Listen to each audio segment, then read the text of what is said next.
They'll say, oh, Nathan, what happened to your wrist? I'll say, well, I played StarCraft for 70 years.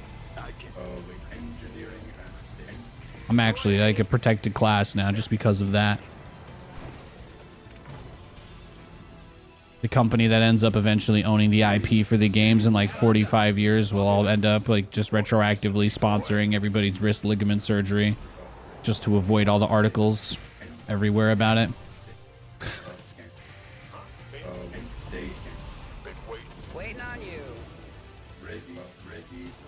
You know, it's like they have those things where they're like, oh yeah, if there was asbestos or whatever, call JG Wentworth and get a settlement. And I'm like, one day that's what it's going to be like for gamers. They're like, were you forced to download Riot Vanguard? After the great data leaks of 2035 and 2088, Riot has been sued so hard into oblivion that anybody who's ever been forced to download it gets a payout now. And that'll just be on the TV. Do you or anyone you know, were you ever forced to install Riot Vanguard to play a video game? You may be entitled to compensation. Did you ever watch a Twitch stream of somebody who never disclosed that they were an absolute horrible fucking monster the entire time? You may be entitled to get your subscription back. You get sub money back from 80 years ago.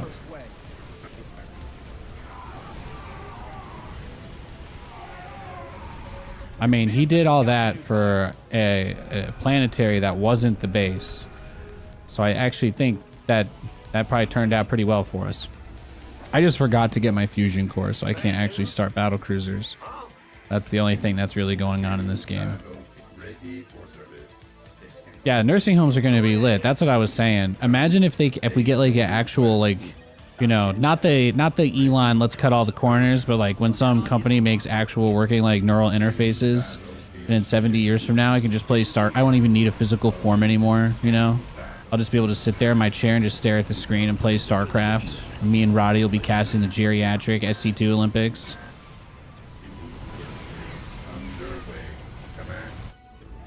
Be incredible. And we don't, you know, our vocal cords will probably have calcified by then as well, but we'll be able to neurologically just commentate. It'll just know what we want to say. Not AI generated commentary, AI assisted by ourselves. Whoa!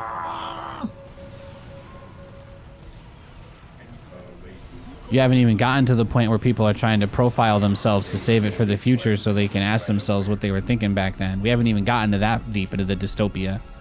We got a lot of ground to cover, guys. People haven't made copies of themselves so that they can just, you know, be even more egotistical than ever. We haven't gotten that far yet. Really? That's kind of impressive. That's impressive. It's definitely on the AI denigration. It's on the timeline. It's got to happen eventually.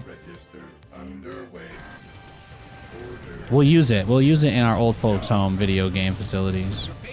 I'm gonna tell my kids. I'm gonna be like, if you want to put me in a home, that's fine. I get it. Life's expensive, but all I ask is that they have video games there. You know, if you can make that happen for me, if you can make that happen for me, you can have everything.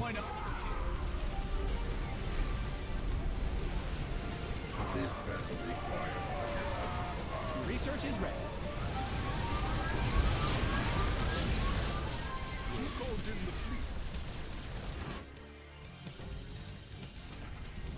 Somebody, get me out of this mess.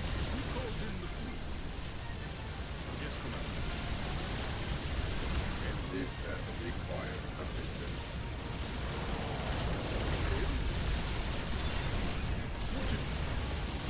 Yeah, we don't want him to get this back up, right?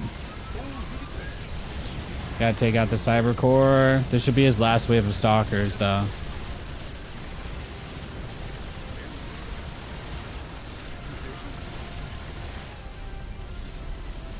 I got the cybernetics core, so he just shouldn't be able to make more. Yeah. He's cooked.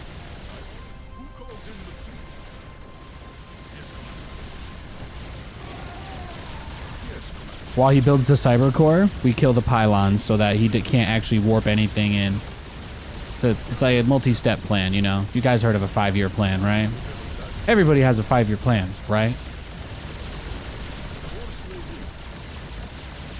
It doesn't have to be set in stone. Being fluid is the whole point of it. But you got one, right?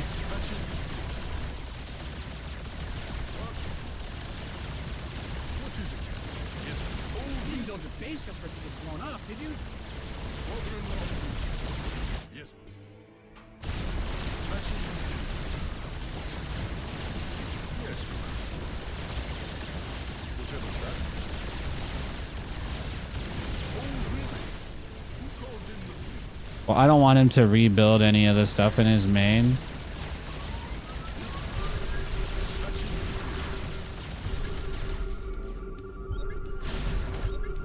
What is it? Yeah, YOLO. Let's go. Let's get it. Yes, Commander. Patching you through. Ordering on you.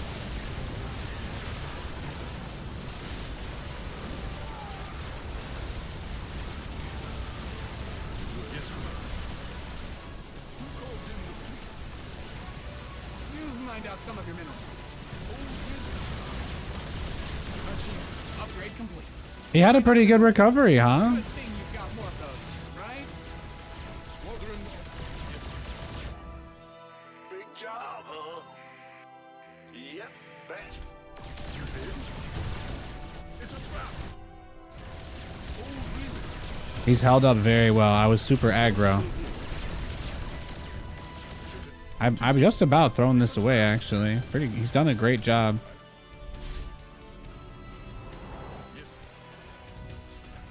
It's a trap. Yeah, he's got so many bases. Yeah. He took this one personally. He took this one personally, boys. TV ready.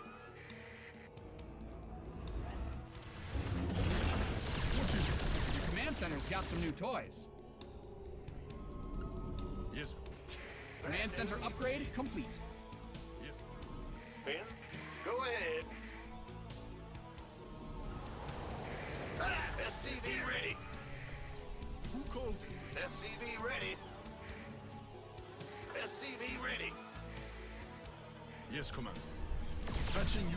Oh, really? SCV ready. SCV ready. Oh,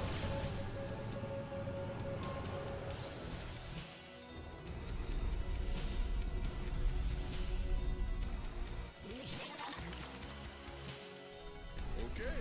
yeah. I guess he just has all those corner bases, right? That's about the only takeaway I think we can Bet. glean. What's going on?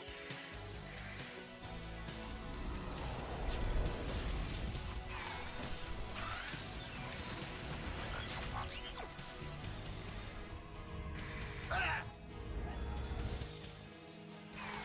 Huh? Yes. Yes, Commander. Yeah, he's got that hole. He's completely eaten the bottom left of the map. Oh, really? He's crazy.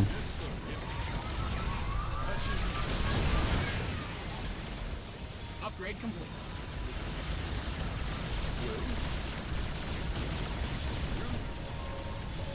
Command center 2.0.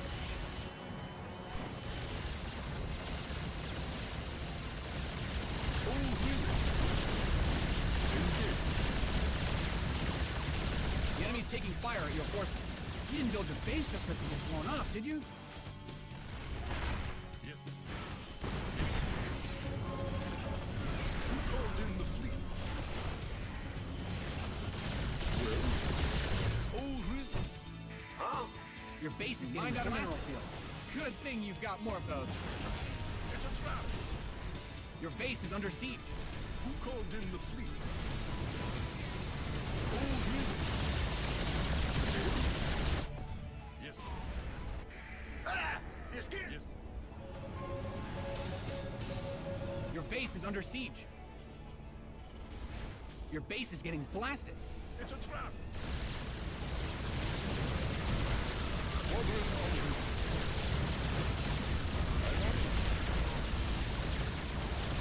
SCVs didn't sign up to fight.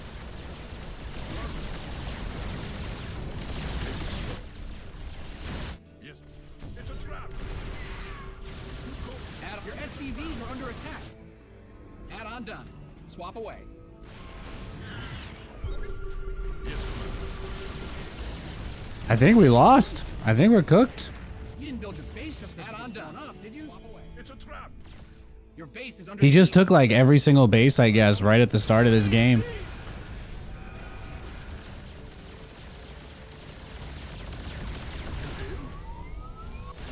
Your base is getting blasted. Oh, you didn't build your base just for it to get blown up, did you?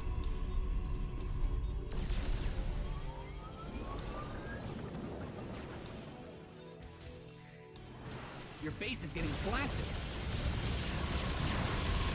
Damn. Your GG. SCVs are under attack. Yeah, there was nothing we could have done there. That guy was way better than me. Yeah. Oh, it seemed like he was toying with me after that. That was brutal. Absolutely brutal. I don't want to rematch him because obviously he's way too good. There's no way I could beat him if we played again. So I'm just going to wait. That was nuts though.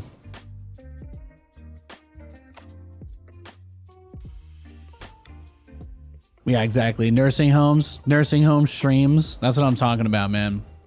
That's what they'll be. They'll be like for your neurodegenerative brain rot grandfather who spent too much time on TikTok. You just put him in a cubicle with a fake camera and he can pretend that he's live streaming. And we have an AI generated chat so that he doesn't feel like no one's watching. Just put them all in little boxes.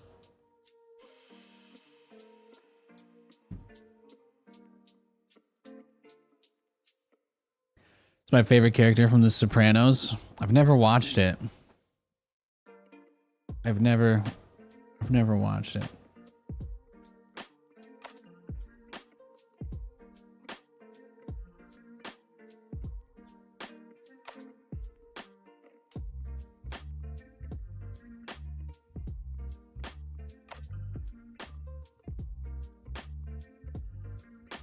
Yeah, gutting his main unleashes final form. Well, he did the right thing, right? He built like 50 gateways everywhere.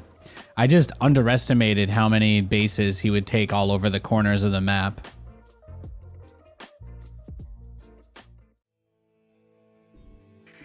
In the rear with the gear. Yeah, we got another Protoss player. What's going? Nice, nice Kappa, Aiden. Bad news? Well, butter my biscuit. What's... Huh? SCV ready. What's... Nah, the first time, or the second time I teleported, when I moved all the red health BCs under the bottom left corner, I was trying to end the game. That was where I threw it. If I went home at that point, then I think I could push him again with like 15 or 16 BCs, but he killed most of them during that fight. What's going on? Huh? What's going on? SCV ready. I did what's called an all-in. I just put all of my chips. Right in on that play. And then the dealer got blackjack, you know? That's rough. That's rough.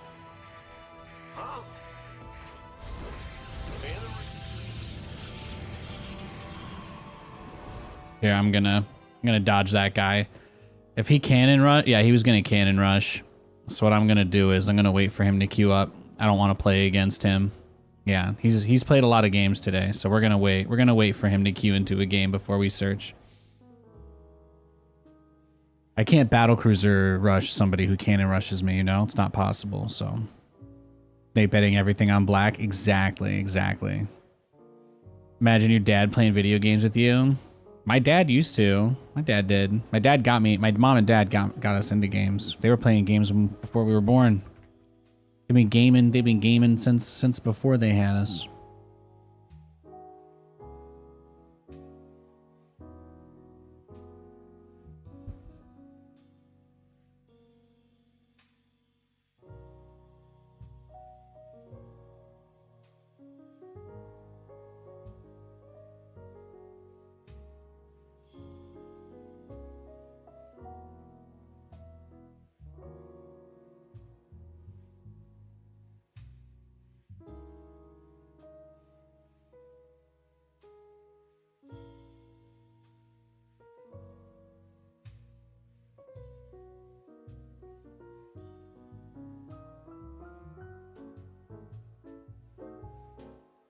It's my favorite RPG of all time.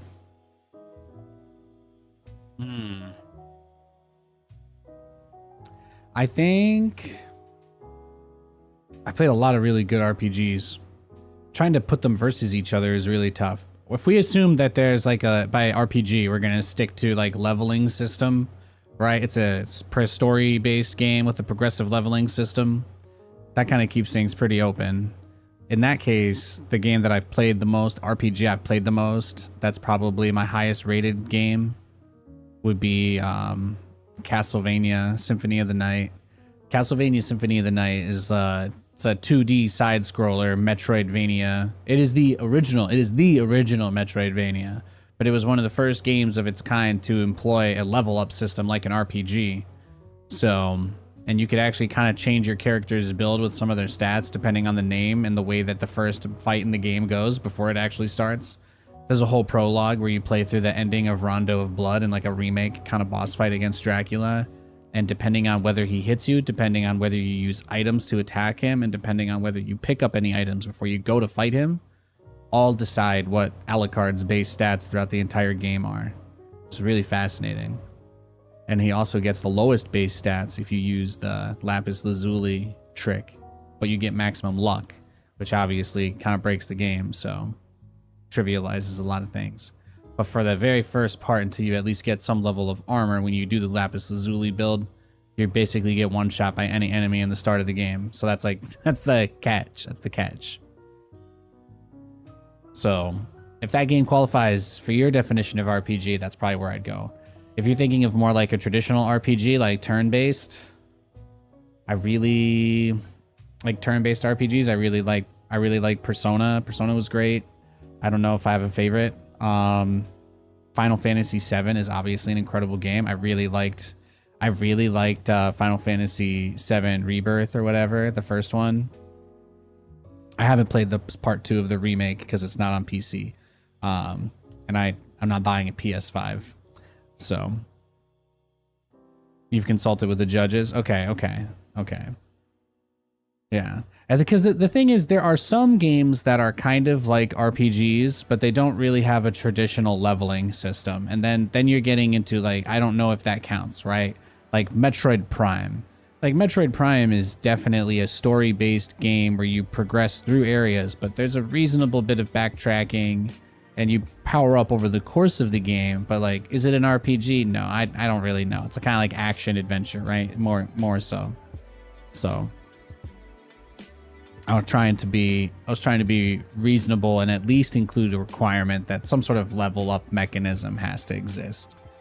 It has to be a game where you can farm XP somewhere if that's what you want to choose to do. That's a unique thing that you can really only do in RPGs. There's very little benefit to farming enemies in games that don't have any kind of level up or EXP or skill system, right? So is this guy just waiting for me to queue now? Harmony of Despair? Let me check. Which one is that one?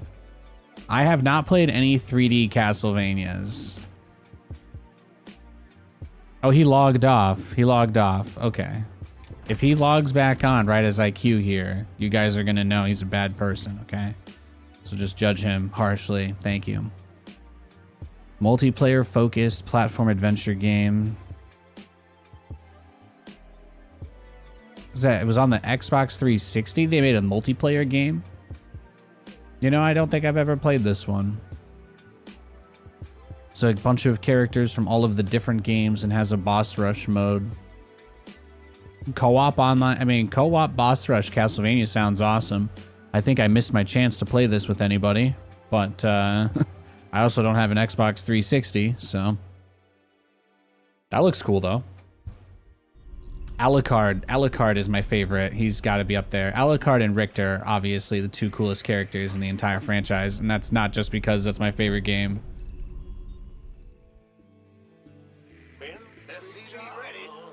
I have played I've played a lot of Game Boy and portable games too. I've played Rondo of Blood.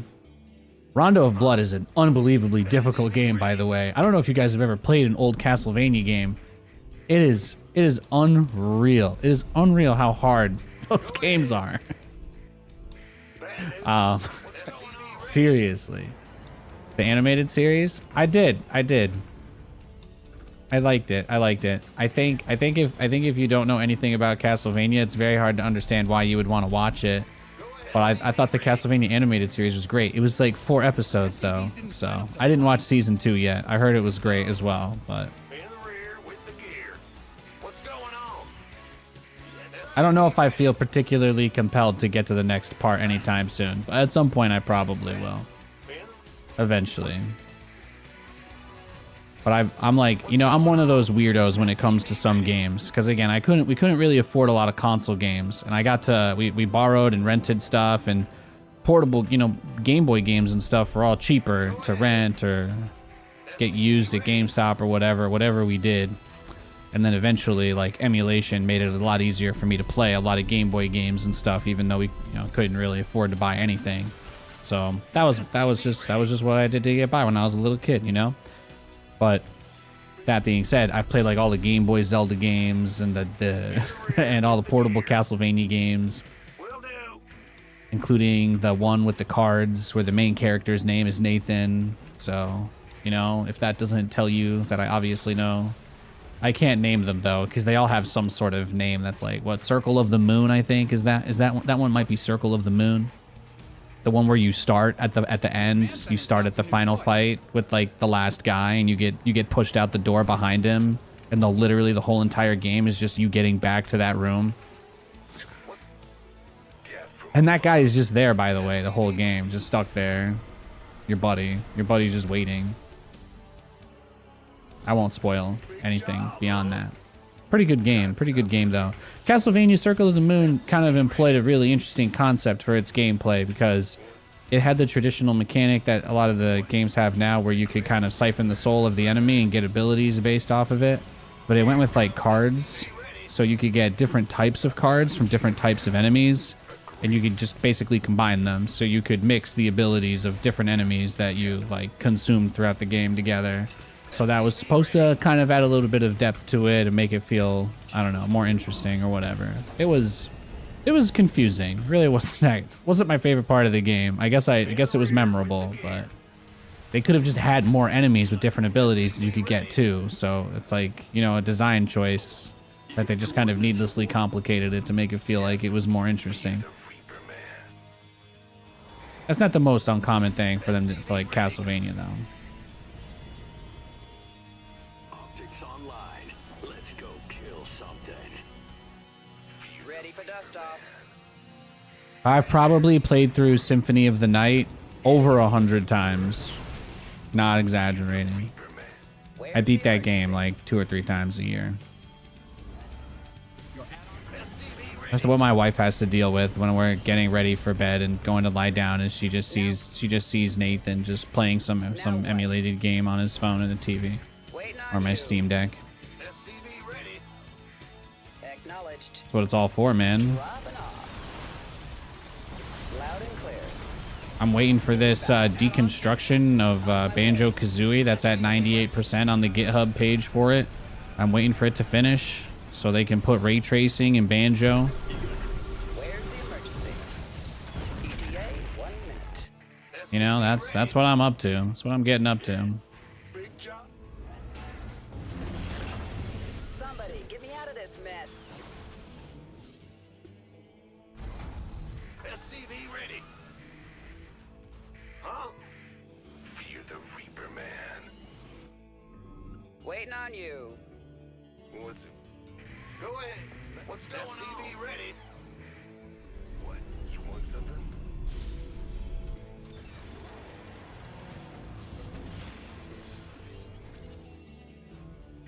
Ah! You scared me. What's it? Ready for pickup? In the rear with me. I mean, the Cyclone Drop did a little bit of damage, so maybe that buys me like some very small, insignificant, relatively speaking, amount of time. But I think we'll just have to do that thing we always, you know, dread.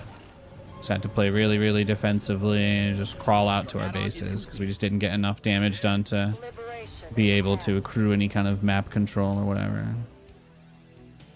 Initiating. Attention!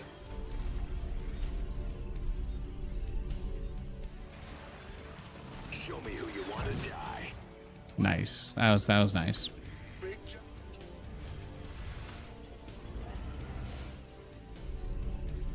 Man of the ring. Oh, they pushing the chair. Uh-oh. Oh no. Is chat having fun right now? Who gave you guys permission to have fun?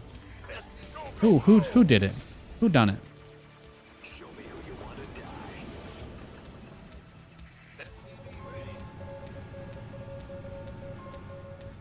SCV ready.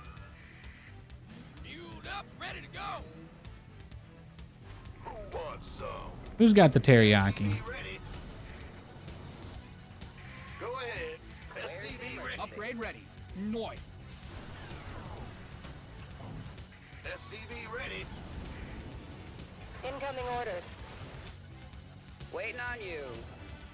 SCV ready. Armed and ready. He's got his battery in here with the freaking immortal bodyguarding. No, he's crazy. Somebody, get me out of this mess. He's absolutely not interested, man. This guy, he's not interested in your MLM. Now what? Heading out. You've depleted that mineral field. You've seen the series, though. I'm glad you liked it. What's going on? SCV ready. I mean, I didn't work on it or anything, so I'm kind of just glad in the sense that I'm happy you shared something that made you happy. But you don't have to thank me. SCV ready. Somebody, get me out of this mess. Acknowledged. Yeah, he's got nothing but stalkers. Yeah, it was sad. It was sad. In the rear with the Well, they handled Dracula as a character better than basically any other vampire adjacent media, which is another reason why I've always liked Castlevania, because I just think that they handle that well. I think Dracula is typically not a very interesting or compelling character in any media that he's portrayed in. You know, they don't really do it. They don't typically do a very interesting job with it. They just kind of play on some like Romanian stereotype or something, I guess. I don't know. Upgrade complete. Command center upgrade. SCV ready. Bad news. Add-ons finished. SCV ready. Optics online. Let's go kill something. Who wants? You mined out a mineral field. Good thing you've got more of those, right? What's going on? We could use some help here. Oh shit. Ready to roll out. Cyclone en route. Is got a target in mind. Up, ready to go. Huh? This ought to be good. Add-on done. Swap away. Go ahead. Upgrade ready. Noise. Systems go. Cyclone ready for action. Oh no. Maybe I don't get the extra upgrades for the tanks. Maybe it's not worth it. Optics on. Maybe if I always really kind of want to go into battle cruisers no matter what, it's fine to just get the air upgrades and keep it on the table. We read Because you. it's just so hard to do if I don't, you know? Initiating. SCV ready. Of course. Perfect. Command center 2.0 ready to go.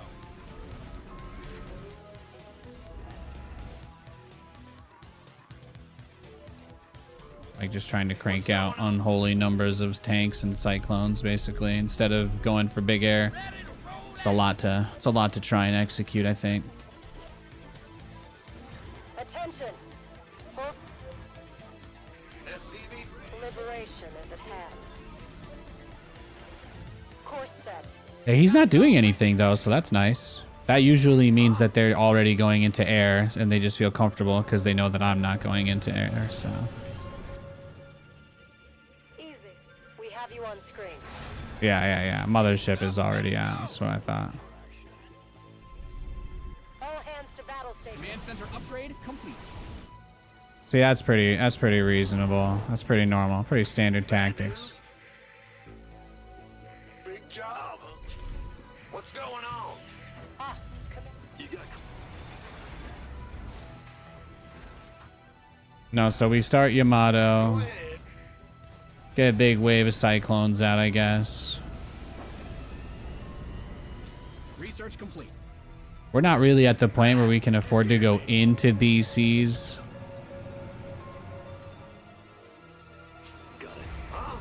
Well, you know, Carl, everybody always comes here and they complain when I don't have battle cruisers. But then when I lose a game because I go battle cruisers too quickly, they complain too, and they're like, "Well, you shouldn't have died." You know, they're like, "Nate, you should just play better." And I'm like, "Well, guys, what's it gonna be? You know, do you guys want me to do the thing you want me to do, or do you want me to just make battle cruisers?" And different people always say different things. You know, some guy will come in and say, "Well, hey, Nate, I don't get to watch you build battle cruisers because you never survive long enough to get there anymore because you always try to rush them."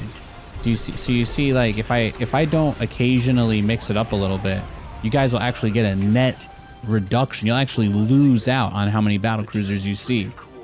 If I don't ever try to make my opponent think I'm not building battle cruisers, I'm gonna only be allowed to build battle cruisers when they're just completely oblivious, right? And that's not fun.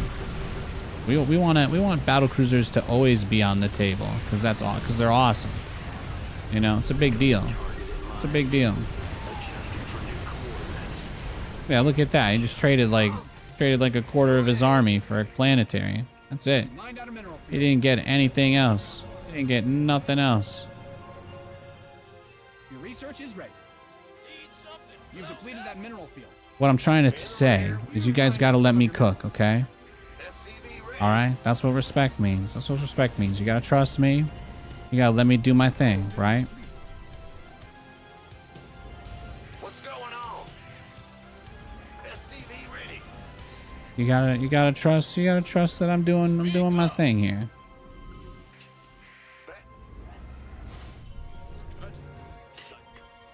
SCV ready. Your add-on is complete. What? Show me who you want to die. Yeah, but I don't know if you guys heard, but yeah, Simu Liu, the Avenger. They got an Avenger to be the first big co-op announcement they did for Stormgate, so that's kind of dope. I was pretty stoked about that. So I guess that's going to be our first main in Stormgate, our first co-op commander we're going to max out. You've mined out some of your minerals.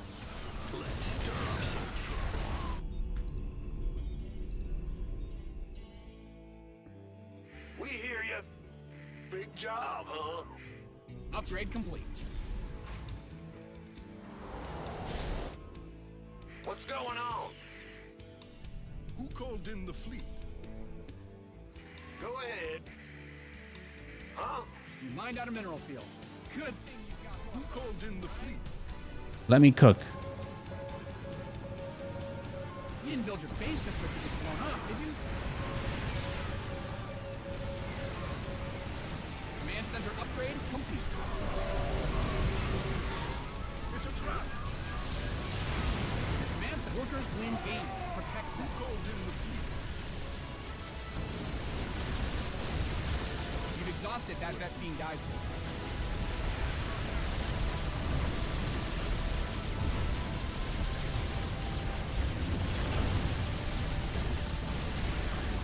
Your base is under siege. Who called in the fleet?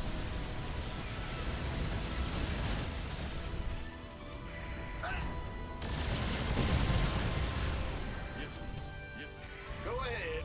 What's going on? You've exhausted that Vespine geyser. Oh, he's making more carriers? Yeah, he's cooked. SCV ready. We got this. Research complete. SCV ready. Who called in the fleet? Just want to stop him from making stalkers, really, if we can. That'll be the biggest thing. What is it? SCV ready. SCV ready. That's what I thought. Why don't you go short GameStop, bro? You didn't build your base just for it to get blown up, did you? Who called in the fleet?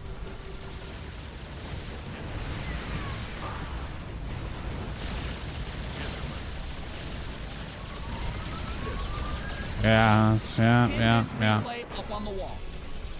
Some people, man. I got you your battle cruisers, by the way. I got you your battle cruisers.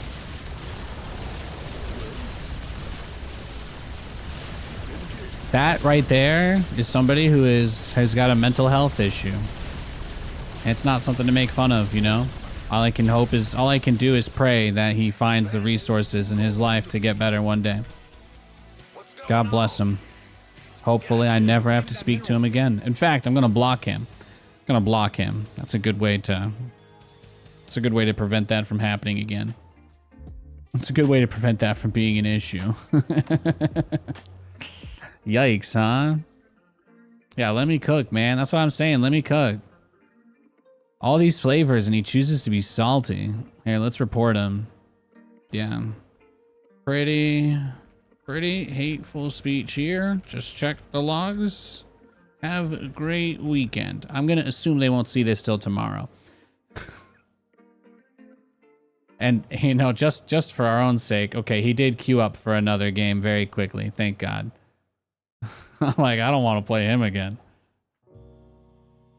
I ain't here to be anybody's therapist, you know what I'm saying, man?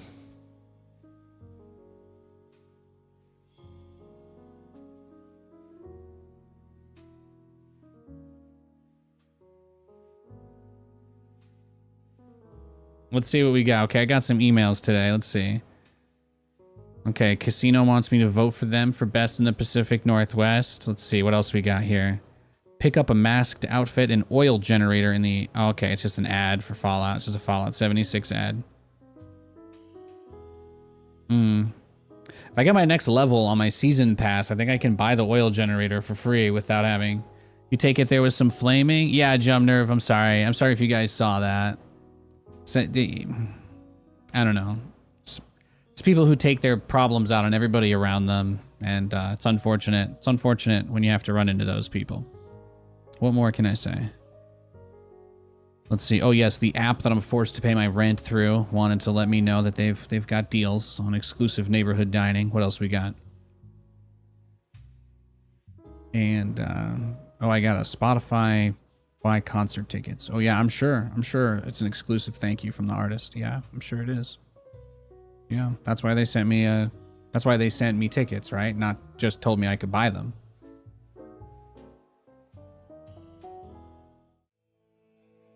Let Nate fabricate. Thank you. Thank you. The quest for glory begins. Oh, this is the guy we played the first game of the day. This is the guy I threw against, right? With the BCs. So all we know about this dude is he just plays crazy greedy, more or less. He's just gonna take every base. He's just gonna take every base he can and turtle the whole game and then base trade me. That's his plan. So we just have to make an unbreakable phalanx of like siege tanks and need to get a little bit of a crazy siege tank widow mine defensive setup. We'll just try and create a fulcrum we can put our 3 bases on and go into BCs from there. That way we can try and accelerate the pace that the base trade happens. We don't have to try and trade with him if he's gonna just try and play that style, you know? So anything we do to trade just helps him because he's just gonna be really greedy. Your SCVs are being liberated in the worst way. SCV ready. Go ahead. Be in the rear. What's going? SCV ready. Huh? Big job. Ah! You scared me. SCV ready. Huh? Go ahead. Huh?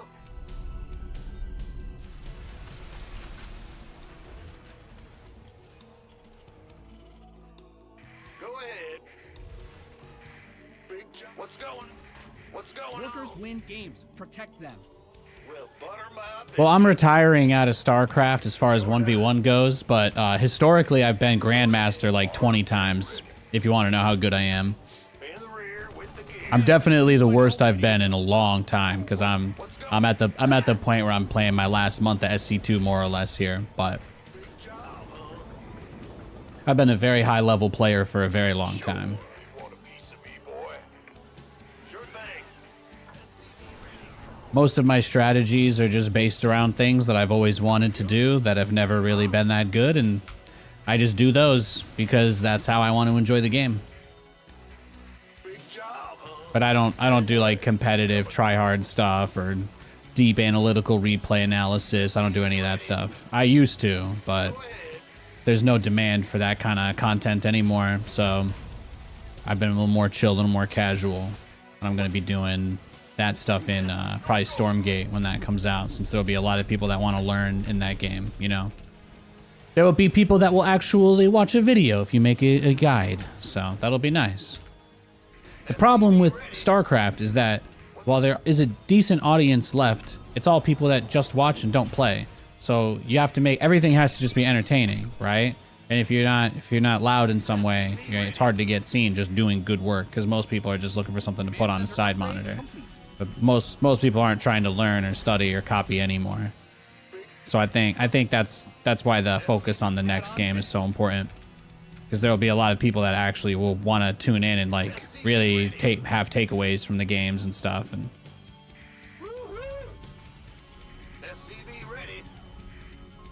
so I'll get back to doing that kind of stuff, but Man the rear. SCV ready. I have a lot of really old guides on my YouTube, though, you can check out. I made a lot of stuff over the years, so there's plenty of pro games, build orders, cheese builds, macro builds. I got games of me beating GSL players on my YouTube. SCV ready. You ever wanted to see Nathanias beat a GSL Korean player while he was in GSL? I beat him like 2 days before he had to play his group stage. It was incredible. It's one of the highlights of my career. SCV ready. Yep. I also beat the WCS champion the year he won WCS like twice. It's pretty cool. It's pretty cool. Ready. Your add-on is complete. Ready to roll out. My rank now is like only in the top 2%, so it's not as good as it used to be, but it's still pretty decent. SCV ready. It's pretty decent.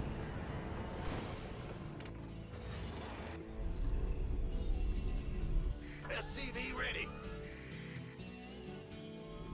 Big job, huh? Man the rear. What's going on? Go ahead. By the door.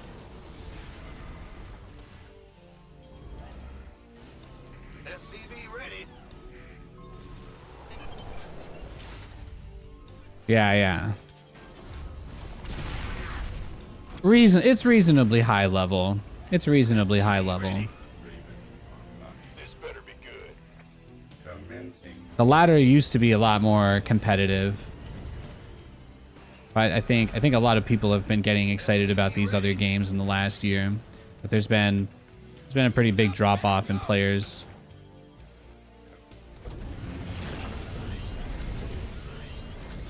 SCV ready. I think that was the thing that probably killed my passion for laddering more than anything, was when I realized that like almost all the guys I used to play against all the time had stopped, you know, and I was like, oh, I don't really see any of these names anymore, kind of a thing. I think that was what really did it for me. And I was just like, well, now I just play against a smaller number of people, and I play them a lot more often than I used to play anybody else. For me, that's the hardest thing. It was a lot easier when I could just bounce like game to game. I could just always queue up instantly, you know. That was really, really big. It was good for the energy, right? To just be able to press find match and just get a game immediately. But that's just not how it works, so. Go ahead. Big job, huh? You play against so few people that every game is like a tournament level game where they know everything about you, and they've got like prepared things for all your strategies no matter how much you try to hide it. So it's like just a little bit less dynamic. You get less interesting games because people don't really like figure stuff out anymore, you know. Everybody has their way of doing what they do, and they don't really deviate very much. I want these guys to all start at the same time. Damn. How many depots do I got to start before this battlecruiser lets me just build it with the other ones immediately? Taking my time. Yeah, matchmaking pool has been the hardest part. That's been the most difficult. It's been the most difficult aspect of being a fan of the game. A lot of, it's like, as a content creator and as a personality, people try to project their insecurity about the game onto me. You know, like people will be like, oh, that's, you know, Nathan's just salty because he doesn't get as many viewers or money or whatever. But I'm like, the truth is, like, there's just not as many people that play the game anymore. So you just don't, it's not as fun as it used to be because of that. That's really the biggest problem. Like this guy, right? I played this guy now twice today. He's done absolutely nothing. You can tell this guy's playing as if he knows every single thing I'm going to do. And his only plan is to just make sure that whenever I decide to do whatever it is I'm going to do, he just smashes it. But he himself does not actually have any plan. He's not throwing units at me. He's not harassing. He's not even scouting. He's more or less AFK, right? And his whole strategy is to just be ready for this base trade that I want to have. So it's tough. It's tough. It's tough.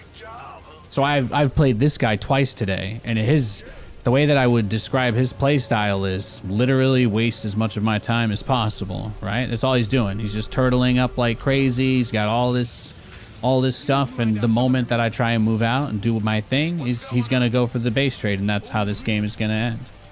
So it's like, you know, is it the worst thing ever that can happen? No, but having it happen twice is like, eh. But then it gets to the point where you're like, well, how many times am I gonna queue this guy? Like this guy I'm playing right now today.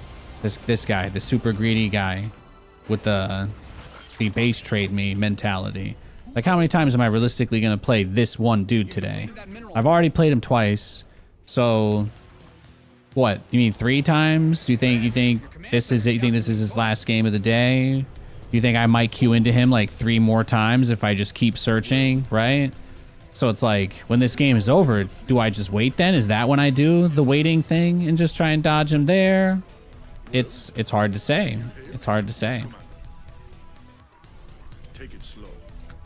But when that's his whole plan, is to just waste as much time as he possibly can, then it gets, you know, it gets tricky. It gets tricky because then playing them, there's just no value at all.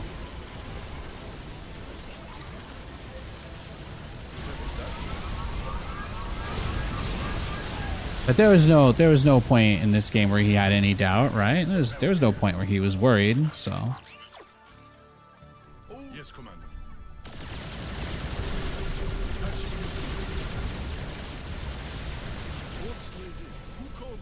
It's just what happens. It's just what happens when there's not that many people that play the game. That's all. Yeah, he's already got a base here with another thing. Yeah, that's his whole entire thing has literally just been waiting for me and just wasting my time, right? So I'm just gonna leave and we'll dodge him. But like, if you can't see what I'm saying through a game like that, like if you can't see what if you can't understand what I'm trying to say, it's probably not possible to reach you. But like, I have no interest in playing a guy like this once in a day, let alone twice. And now I'm going to have to spend extra careful attention just to make sure I don't play him again, because he's not going to do anything other than specifically prepare just for my strategy, even though we don't know each other and have never played each other before. So it's just like, you know, this is who's left playing the game. So that's been the biggest boner killer for me. Aside from that, I love StarCraft. There's just nobody who plays anymore. Or rather, the people who play in such a deliberately and intentionally like frustrating way that they make other people stop playing, if that makes sense. Like when you cannon rush every game, like you're mostly just telling people to uninstall the game because you're not letting them play at all. So that stuff like that impacts the number of people that are playing, but it doesn't get rid of the number of people cannon rushing because they always get what they want, you know? Stuff like that. Stuff like that's the plague. It's the plague on the ladder.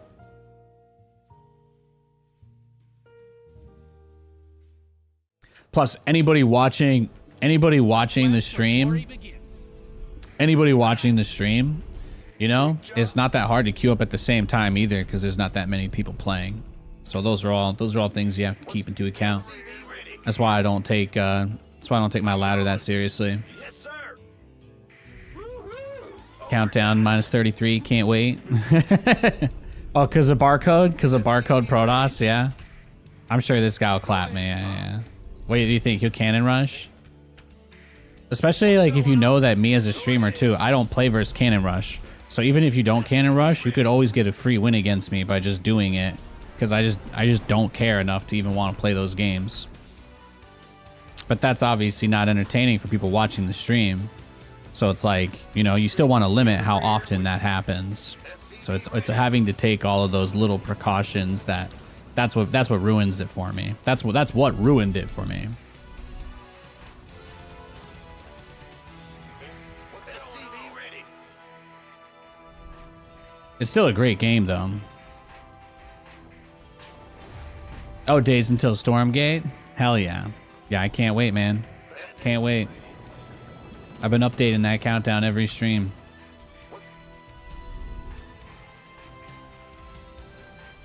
Bad news. Go SCV ready.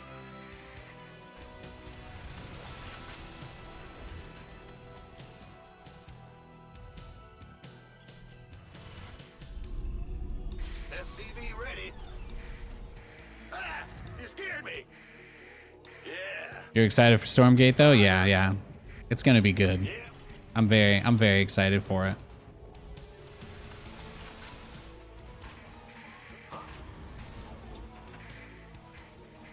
Only thing that's gonna be tough is the slow drip of the content, right? I hope they're able to maintain the schedule they're aiming for. But I know I'm gonna be hungry, man. Play through all the campaign missions and everything. I'm gonna be snapping that stuff up as it drops. Best believe it. Best believe it. Oh yeah, baby. What? You want something? SCV ready. Go ahead. What? I'm listening. The Grim Reaper has arrived. Yes, indeed. Done. SCV ready. Fear the... What's it worth? I was telling chat earlier, I think I'm gonna main whatever the guy that Simu Lu is playing first. We'll do his guy first. We'll get him maxed out. Certainly. I'm listening. Fear the Reaper. Ah, yeah. Fair enough. Agreed. Let's do this. Come. Oh. Man the rear. SCV ready. Add on done. Swap away. On the way. Show me what's it worth. You got cool. Ready for dust off. SCV ready. Where's crew? What's going on? Got death from a Where's the emergency? SCV ready. Cyclone roof. Death from above. Channel's clear, boss.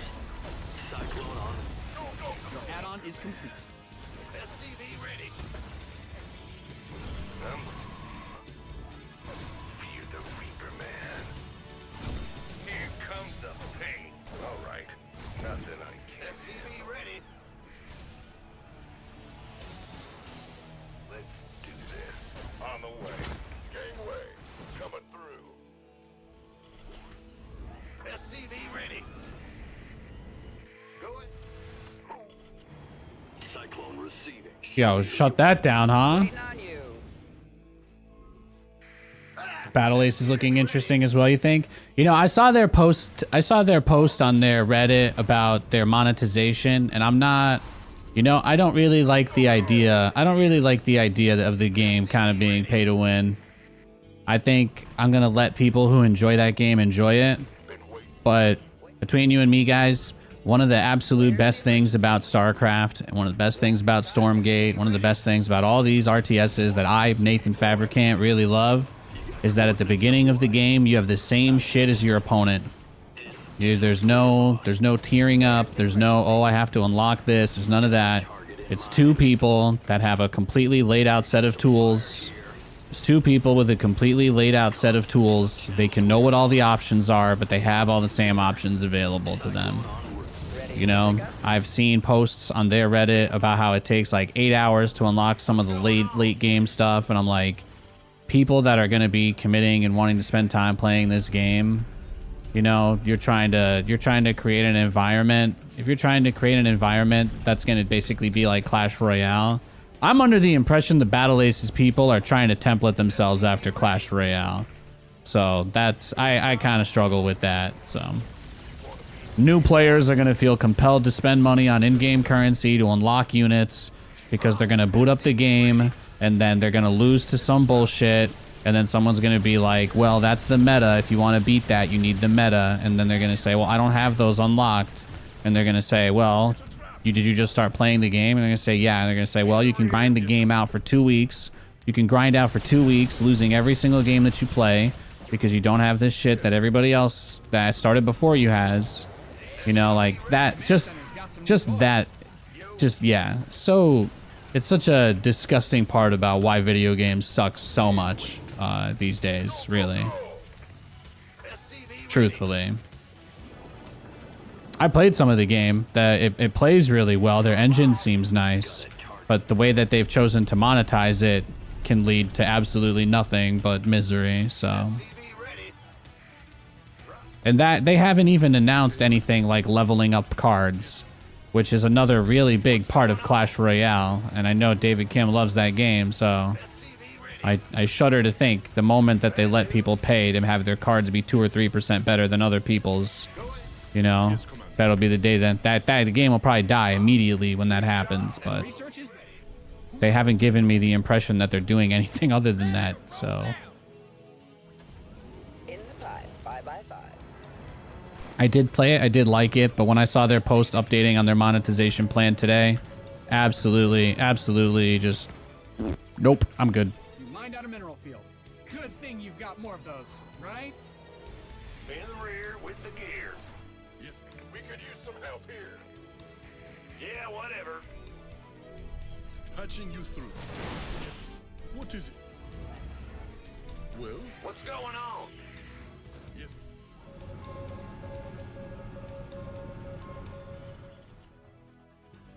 Oh, really? You've mined out some of your minerals. SCV ready. I just hope that they don't go full pay to win. I feel like it's already kind of a negative side effect that there is even just that much of it already with the grind to even be able to just play with the same stuff as other people. But then how do they make any money, right? I don't know. SCV ready. Not crazy about it.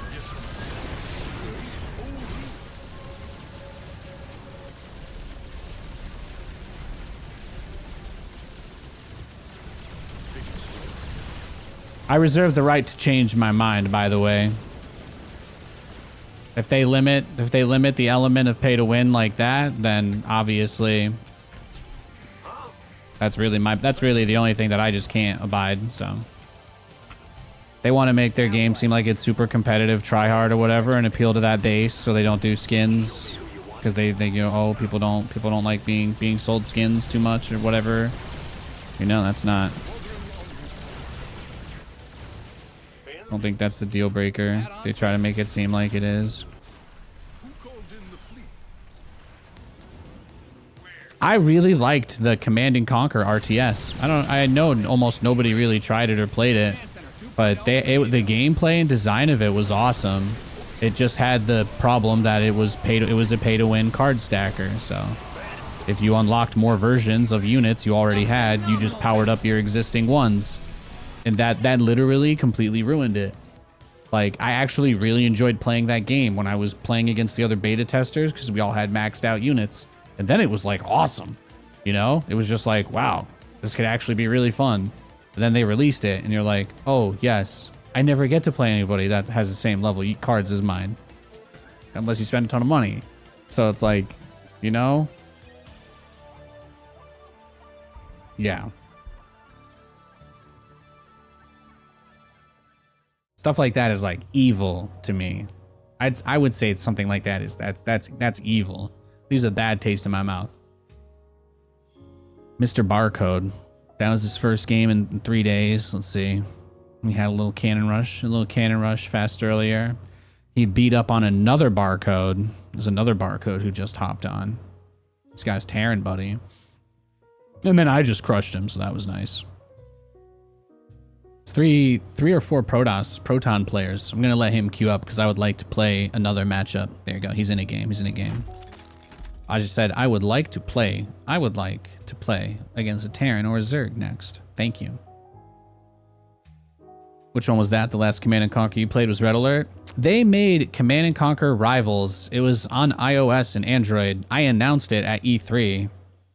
It was, for me, it was one of the best, it was one of the coolest experiences of my career because EA treated me better than any company ever had. Like, I got super spoiled working on this project, but I actually really liked playing the game a lot. I played a lot of the game. I played a lot of it.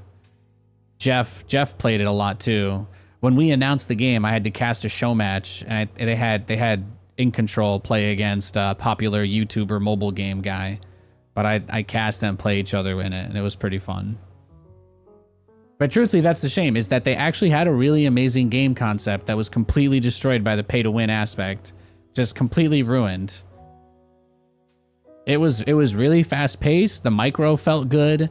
The units kind of moved around like little blocks, and you basically were like, okay, so it was like, it was still real time, and you still moved you spawned your units from your base and kind of repositioned them around, and there were objective points on the map that you wanted to get your army to, and if you held them, then it would basically accelerate the speed at which you would win the game. So, but you didn't have to do that. Like, you could just go kill the other guy's base, but people were like pretty careful about where they put their units, so eventually you were all about zoning each other and being like, well, you know, if I'm on hold position and then he attacks, then my unit will shoot first, even if we both have the same unit. So like, there were a lot of really cool mechanics in that game that I really enjoyed playing and using, but it's all completely ruined when that knowledge is worthless, because it's like, oh, if my level 7 ship is holding position, then it doesn't matter if he just walks into attack range and kills me, because his ship is level 8. So it's like, we both have the same unit, and a core mechanic of the game goes away because of the pay-to-win difference. That is what ruined the game. It was tough though. You know, they had a great concept, they had a great project. I had to help them pitch it to their internal team. That was a part of my job. I got to cast the interpersonal. I got some weird security setup thing on my phone so I could download this developer version of the build, and I just could only play with developers because nobody else was actually testing the game, because they literally hadn't even been able to completely greenlight it from EA yet. And then they flew me out to Sweden, and I got to go sit in a room with a bunch of their top executives, and I got to commentate the lead developer playing against the lead like game designer in a best of 3. And I just cast it for them, just like right there. And they were like, this is what we're thinking. This could be cool. This could be esports. And I was like, and then of course, when the game came out and they wanted to do all of those things, then they never reached back. They ended up subsidized. They, like, you know, their esports, their whole thing was just, they found whatever the cheapest white label project would be for it, and paid a couple people that didn't know anything about it to run a small studio show. And obviously, having esports tournaments for a pay-to-win mobile game, these guys are like, well, in Madden, all the competitive pro players in Madden, I think like the minimum you have to spend to get a playable deck is like $10,000 a year. That's not an exaggeration, by the way. There are people who pay 10 grand every year on Madden Ultimate Team, like FIFA Ultimate Team. It is disgusting.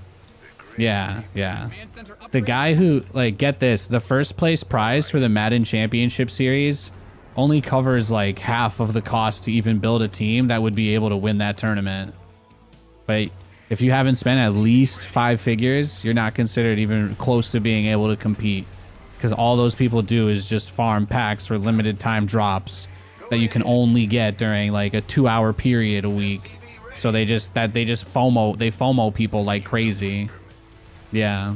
Can you believe that game is rated E for everyone? That's nuts, man. What's SCV ready? I can't wait. I can't wait to join the class action parents lawsuit against ESRB for that garbage one day. Maybe anyway. SCV ready. That's why Madden is such a bad game, because people will pay all that money because they want to go get clout on the internet. Like, it's the influencer culture. Like, everybody has to flex. Everybody has to flex, and if you're not flexing, then you're like a loser or something. Like, I don't know. So that's how they do it. Then you go drop a part-time salary into Madden Ultimate Team so that you can get dynamically queued up against somebody who spent more money than you anyway, so you still lose. So the only thing that happens is your dopamine denial makes you want to buy more cards. These people are evil. Like, if you ask me, you know, if I was at the pearly gates, I would say that's pretty evil. I don't know. I don't know if I could let the guy who signed off on that with no guilt on his conscience, I don't know if I could let that guy through the gates. I'm sorry. That might be a deal breaker for me. Swap away. Getting kids into gambling, because obviously none of the cards are guaranteed, and the reason they buy so many is for the limited time drop. You know, getting as many kids as they do addicted to gambling through that has got to be one of the saddest fucking things, I think, about video games.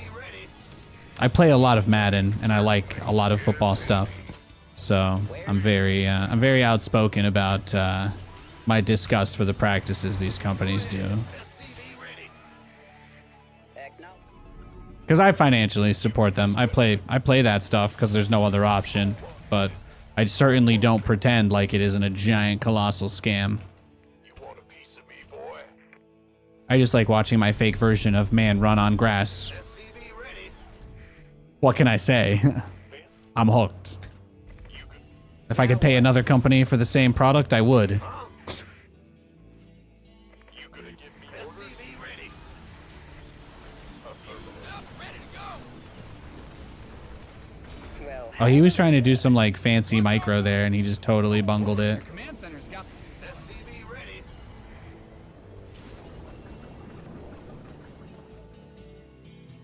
Big job, huh?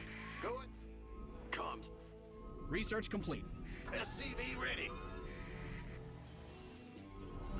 SCV ready. Yep.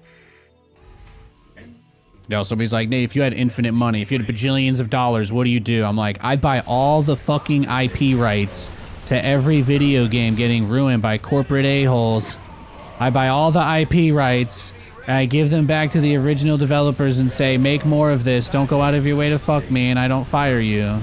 And then we all live happily ever after, and we get great video games that are maintained by people that love them until the end of time. That's what I would do. That's what I would love to do. Be like, where's the guy that's in charge of this game that had to get spiritually rebooted? Let's do it.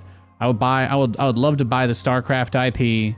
We don't need any executive team. You just have the developers. They get, you make some sort of cooperative agreement where they get like half the profit or whatever, and then it's just gravy for you. Fantastic. And then your fans will literally love you forever, and nobody will ever complain because all your old stuff will be maintained. All the new stuff is made by the original people or whoever they want to work with or bring on board. And it's amazing. It's amazing. Yeah, you come to distrust any business degree graduates. The thing that non-creatives are not capable of understanding is that creativity and the people that make stuff are the only people that really get it, or the people that love it. But you can't. Yeah. There's a reason why all these guys, all these big companies are constantly chasing trends that are set by indie games. That's all I'm going to say. There's a reason all these C-suite MBAs, CEOs, there's a reason all these fat, worthless fucks waste all their time chasing what shoestring budget games do every other year. And none of them come up with anything original on their own. There's a reason for that.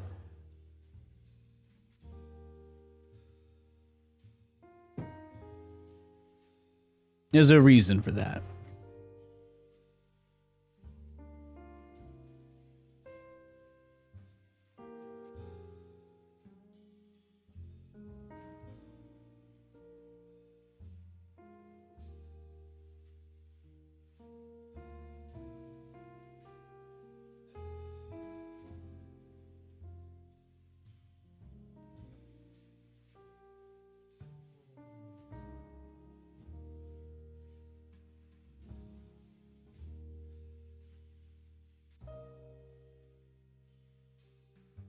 Now, the biggest waste of money at all of these gaming companies, the thing that really kills all of them is just all the C-suite people.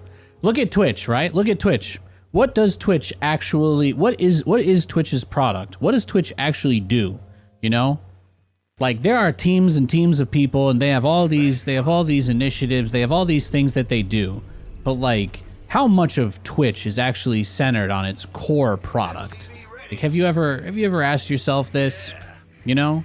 Is there anything that makes them money aside from ad sales? Like, is video delivery their biggest expense or not?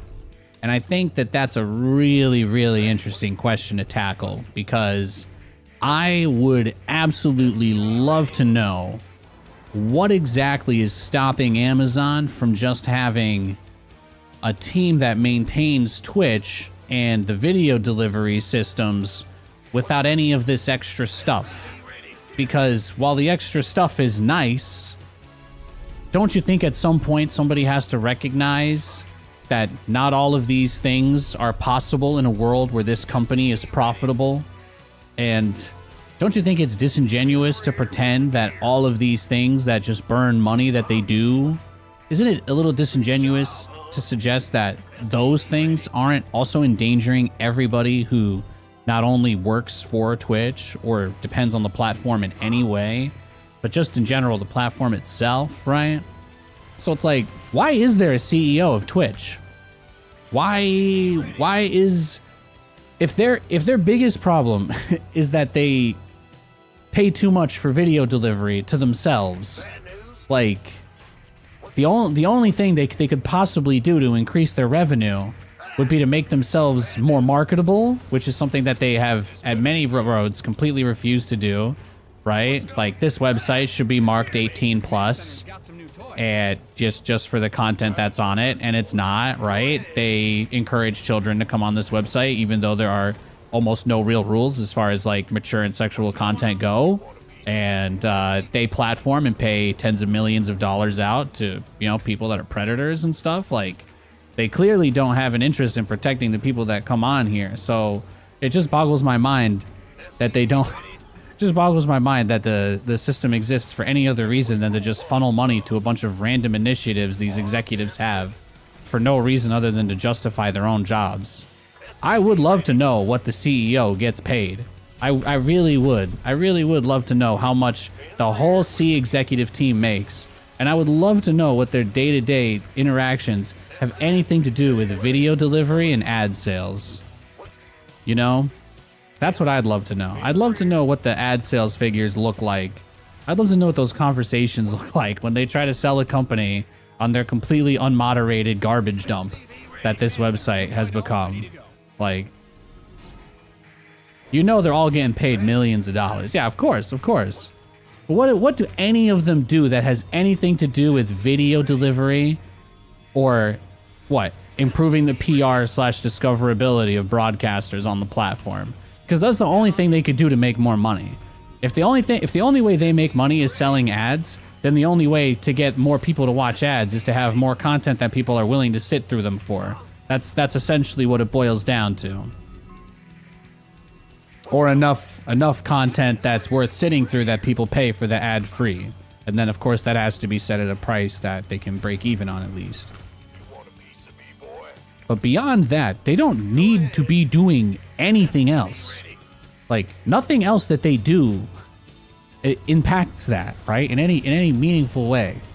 Like, you don't see their teams of people going out there and trying to spread feel-good vibes. You don't see them getting headlines the way that prolific streamer embroiled in huge controversy gets every other week. What's going on?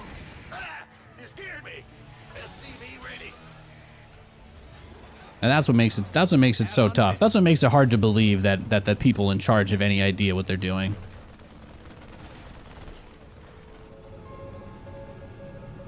SCV ready.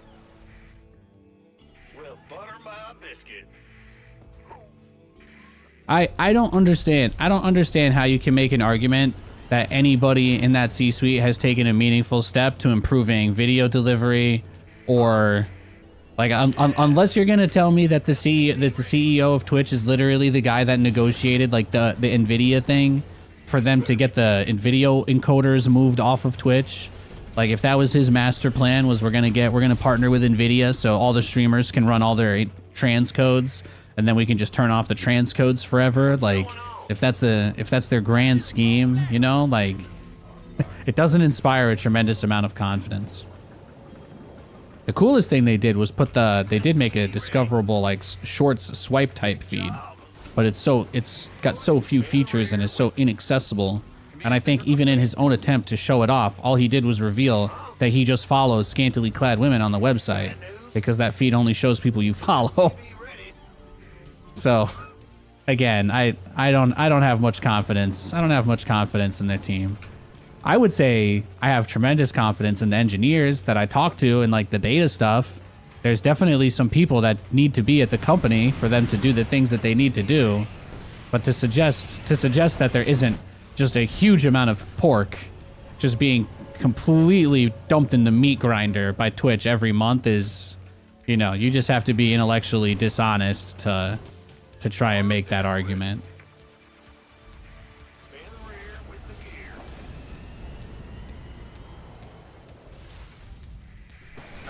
If you ask me personally, I think that there is a world where there's definitely a market for a video game live streaming website, right? That's what I like. That's what I want. That's what I want Twitch to be. When I signed up to start streaming on Twitch all those years ago, that's what it was. That's what it was. Your add-on is complete. It's a place to play video games, you know? And sometimes people would be talking and just hanging out with chat instead of playing games, and that was still pretty normal too, you know? But it ain't that anymore. And then these guys try to pretend like they're all super clean and squeaky clean, and they've all got their great ambitions and initiatives, and again, they just... yeah. They never demonstrate that through their actions. They have a lot of words, though. They have so many words. Add-on done. Swap They have away. so many words. Very little action.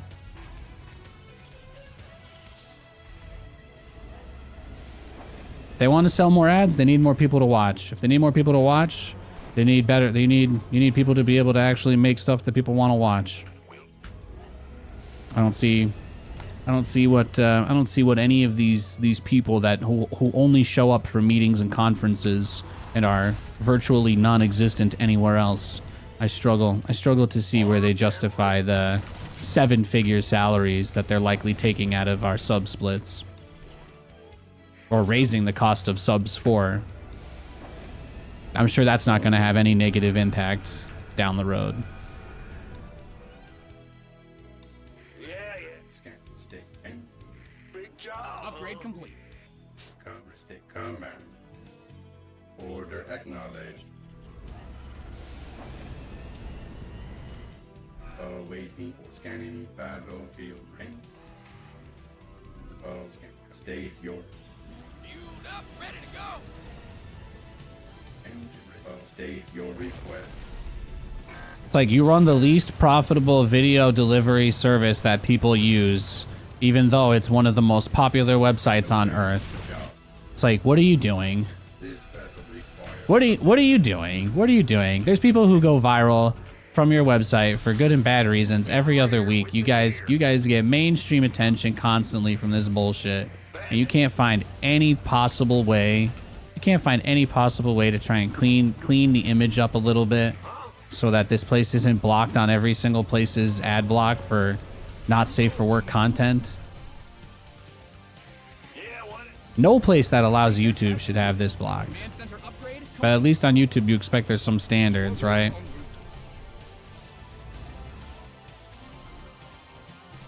You mined out a mineral field. Good thing you've got more of those, right? I'm just pocketing BCs right now. That's what I'm doing. Pocketing a crazy amount since he's My opponent is kind of just chilling, so. In the rear with the gear. Big job. Oh, really? Bad news. Awaiting orders. Go ahead. Yeah. Engineering at your disposal. Command. Statement. Command. Job complete. In the rear. Ah, Your forces are under Oh, is he coming? Is he doing something finally? Pog? Pog? Enemy battlefield conditions. this better be good. Ready. Your research is ready. There we go. Okay, he decided to start playing the game now. He decided to start playing the game. Yo, Unholy Damon. Thanks, bro. Thanks for the sub. Command authority registered. Underway. Scanning back. Awaiting. Who called in the fleet? How many corruptors do you think he's sitting on? Oh, he's got his whole thing just kind of chilling there, huh? That's beautiful. Awaiting. Yeah, let's just go for it. Let's just go for it, bro. Why not? It's a trap. You have a different username here? Dope, man. Who called in the fleet?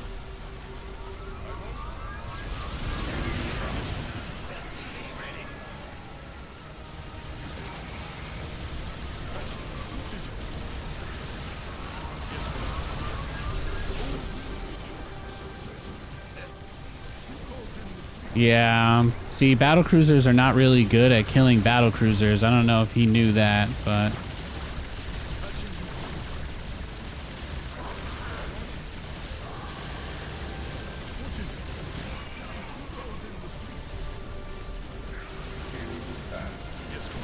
Your base is under siege.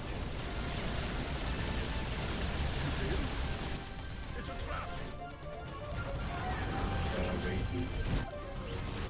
The SCVs are being liberated in the worst way. Patching you through.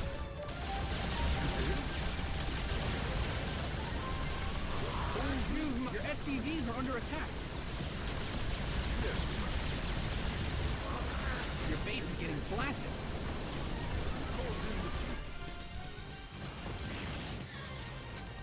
In the rear. yes, Commander. Oh, really? What is it? Oh, really? Yes, Commander. Who called in the fleet? What is it? What is it? Who called in the fleet? Yes, Commander. Oh, really? Yes, Commander.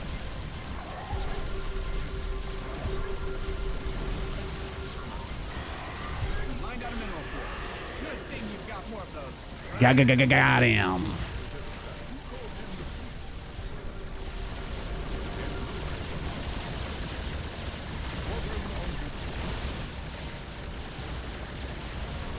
What you got?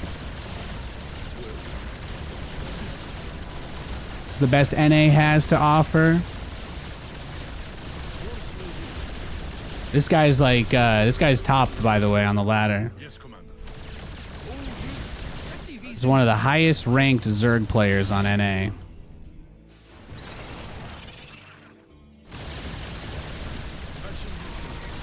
He is struggling. We are beating one of the best Zergs in America right now. It's pretty cool. Yes, Commander. Yeah, he's just trying to crank out spires everywhere. In the rear with No, he's cooked. He thinks I'm going to stay out on the map and chase him all over the place, but he can't kill me, so it doesn't matter. I don't need to fight him. Game is already over. I just got to take my 4th base with all these BCs, and he's cooked.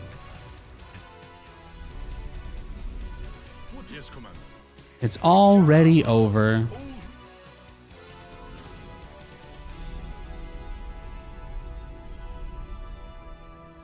You've depleted that mineral field. What's going on? Oh, the way he's staying in this, even though he's got nothing. Yeah, no, he's gotta be pissed AF. Good thing you've got more of those. Losing to Nathanias. Oof. Big job, huh? And he's gonna watch his homeboy. Mm-mm. That's tough. That is tough. Bad news? Who called in the fleet? What you got, buddy? Over. Is that it? You've mined out some of your minerals. All right, let's do it, baby.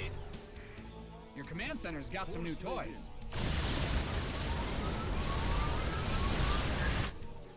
Yeah, my battle cruisers have upgrades. I know. It's crazy, huh? Your ass? My ass is amazing. Thank you. You just lost to the most washed StarCraft caster. Congratulations! Yeah, whatever. What he doesn't know is I've actually been listening to Lady Gaga this whole game. You mined out a mineral field. Good, guys are depleted. You've bled the Beautiful. planet dry. Absolutely beautiful. Look at this. Look at this. Hang on. Let me just... Perfect screenshot right there. Ah. I love StarCraft. I'm gonna post that one in the Discord. I'm gonna post that a little fresh salt in the Discord for you guys.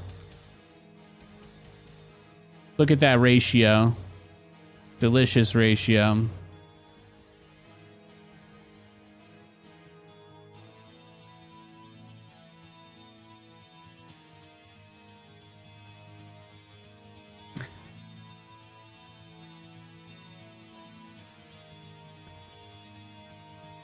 Beautiful. Beautiful.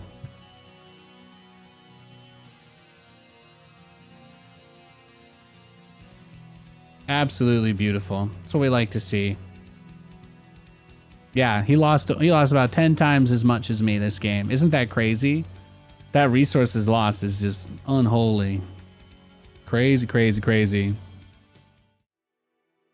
Guess no one told him manners are free. Look at that. Plus 59 too. Oof. Oof. He was 5.4K. Oops. Did he forget to queue up on his like Smurf account barcode? I feel like we got a real look at who the weird Zerg guy is. That's fantastic though. Warren. That was his first game in 2 days. It's fantastic. It's fantastic. He did beat up on some other Protoss player. The Protoss went Nexus first though, so that might change your opinion on how that game played out. Yeah. Some Zergs take issue with that. That's a huge oof. That's a huge oof. That's exactly what that is. Couldn't agree more. I could not agree more.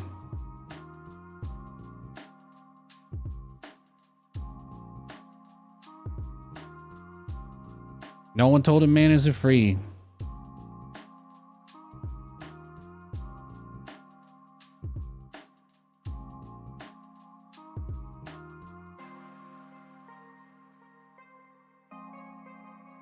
Can I ask you guys a question? Do you think he genuinely just had no idea I was going BCs? Did I actually just deny his scouting that effectively? Possibly. He hopped onto Twitch after hanging out in YouTube chat. Thank you, by the way, Jump Merv. I appreciate that. Make a perfect desktop background. That's not bad. The screenshot I posted in Discord is perfect. It's in the chill zone. That's like our general chat. But I put it in there. Yeah, 31K to 3.9. Delicious. His comp seemed like it would have been good against anyone except you. It's true, though. It's true. How could he have known I was gonna sit in my base and build absolutely nothing but mass battle cruisers? I can't beat a Protoss that's 100 MMR below me, but I can beat a Zerg that's 1,000 MMR higher than me, so... You know, sometimes it's nice to remind myself that, I I still got a little bit of that old flame, you know, when I need it. That's the highest MMR player I've beaten in a long time. Sure thing. 5.4k is pretty... Going. Actually, what rank is he? I might have knocked him down like 20 spots. That might be top 50. That might be top 50 these days. I think you only need like 4.7 or 4.8 to get in Grandmaster because there's so few Masters League players now. He thought the Corruptors would hard counter me. The mistake that people make in that situation is they usually don't have upgrades.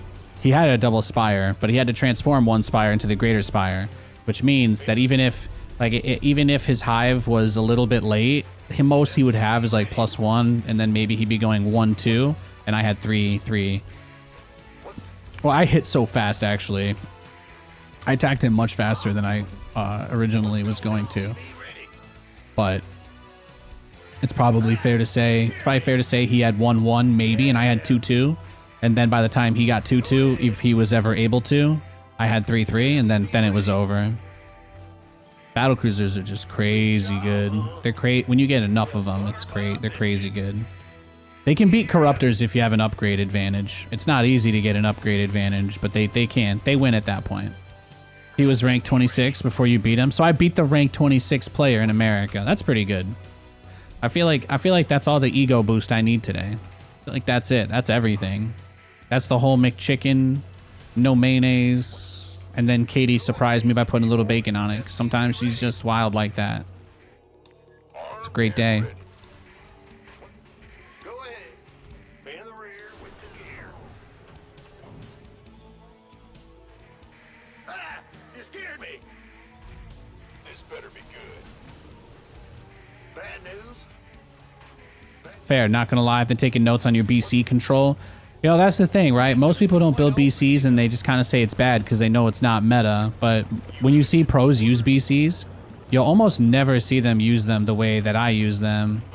Like, you just don't.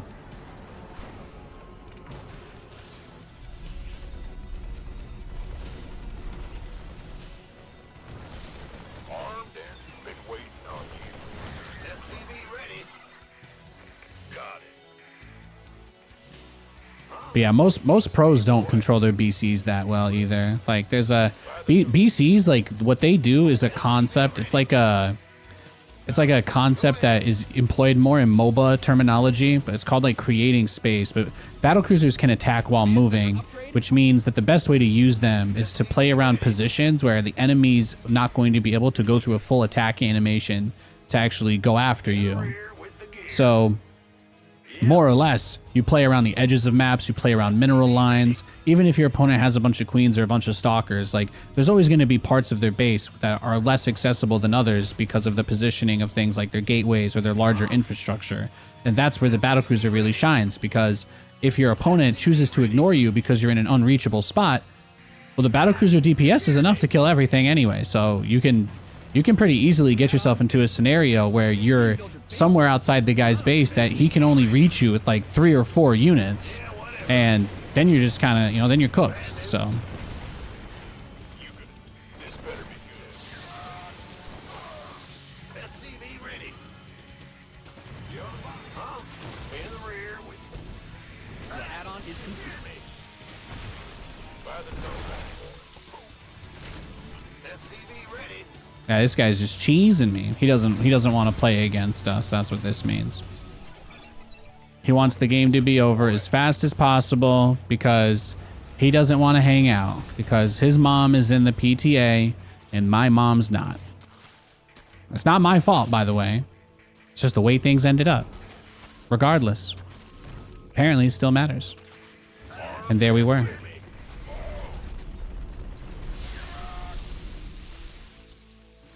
SCV ready. Fueled up, ready to go. SCV ready. But it's like, what has this guy actually done, right? Not too much. We're doing just fine. We're sitting around. SCV want a piece of me, boy. Give us something. What's that? Go ahead. Liberation is at hand. Be in the rear. Yes, sir. Yeah, and there you go. Perfect. Big job. But he had to spend a lot of resources to do that, right? To go for that big all-in. SCV ready. That's a very, very expensive attack to lose by the 5-minute mark, right? That's a huge army to throw away by the 5-minute mark. It's a lot. SCV Command Center 2.0 ready to go. He's got enough money to do one thing, right? He could build drones. He could try to expand. He could just go into Mutas or Nidus. Of course. Against me, lots of people like to go for that ladder. SCV ready. Boom, Ready to plunder. boom, SCV boom. ready. Perfect. Easy. SCV ready. Moving into position. Initiating. SCV ready.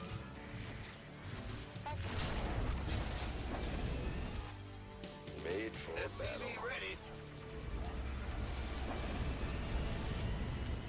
SCV ready. Now, if he wants to be greedy and just tech up, I have an answer for that. I'll just take my 3rd base. And if he doesn't, then hopefully the BCs are able to get something done. But I'm just going to go for the 3rd and make my BCs at the same time. Because again, he threw away the army, so he shouldn't have any fighting units at all. SCV ready. So we just kind of lean on that. If he makes more fighting units to push the 3rd back, that makes our BCs more viable. If he doesn't, then at least we're not too far behind from him just going directly into like a counter to BCs. You scared me. Even though he hasn't scouted anything.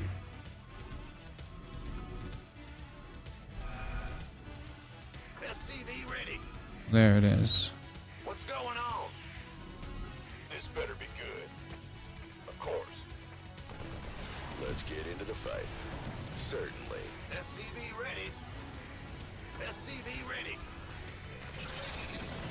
Fight or flight. Yeah, right.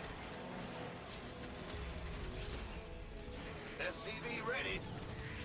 Transformation systems primed.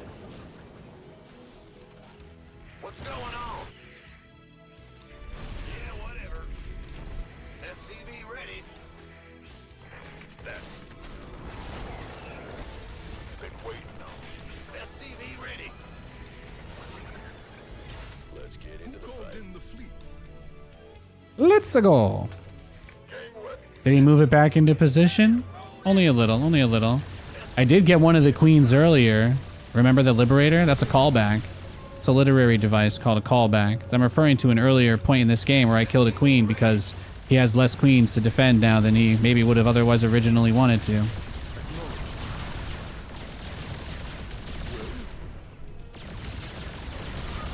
SCV ready.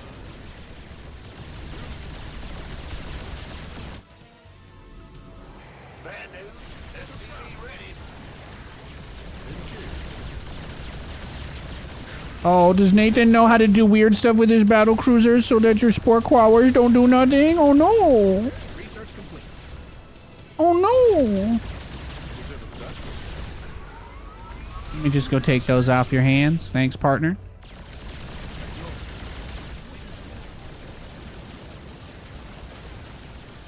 You've mined out some of your minerals.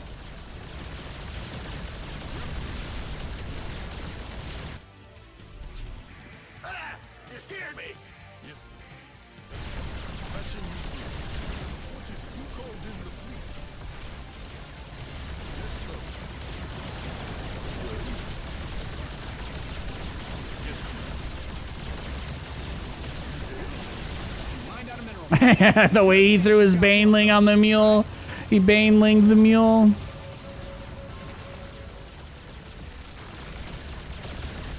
You've depleted that mineral field. Go ahead. Your command center's got some new toys. If you want the thrill of love, she's been through the mill of love. SCV ready. You hailed?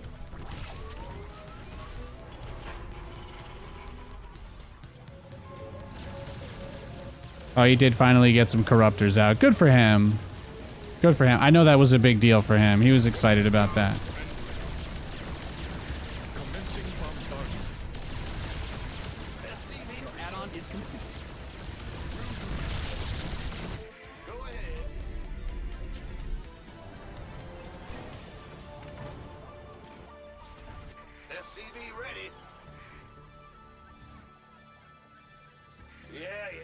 job, huh? Huh? Ah! Man, you ready for war? Yes, Commander. Who called in the fleet?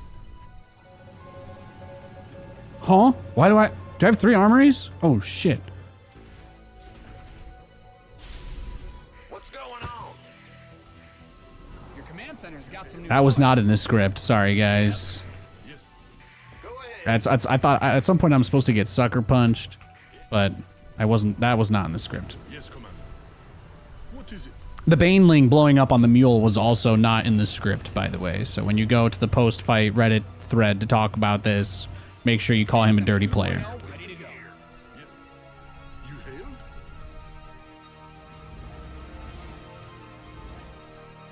Bad news? Ah! Yes. You hailed? Add on done. Who called in the fleet?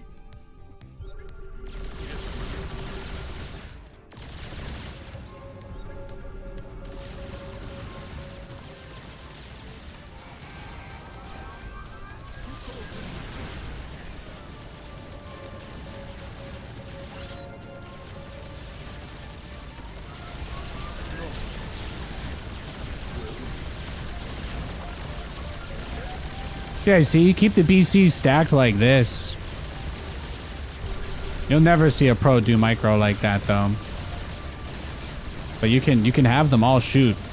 Battle cruisers are very unique in that they're one of the only units in the game that doesn't really do the self-separation that units are supposed to do, like air units are supposed to do. Upgrade complete.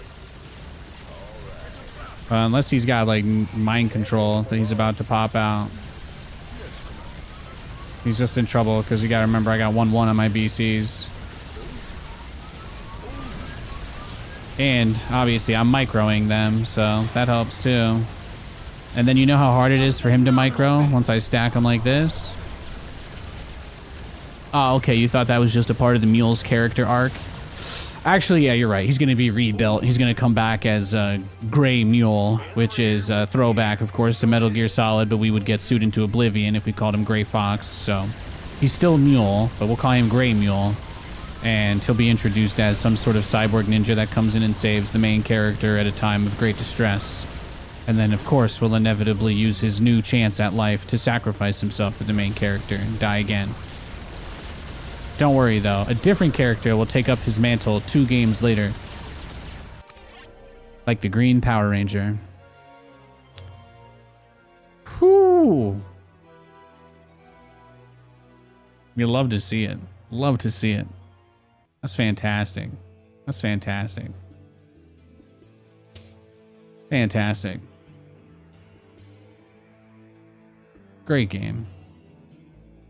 He tried to push me pretty early too, right? He tried to get all up in our business. He tried to hit me hard and fast. But here, I'm going to show you guys. This is why people.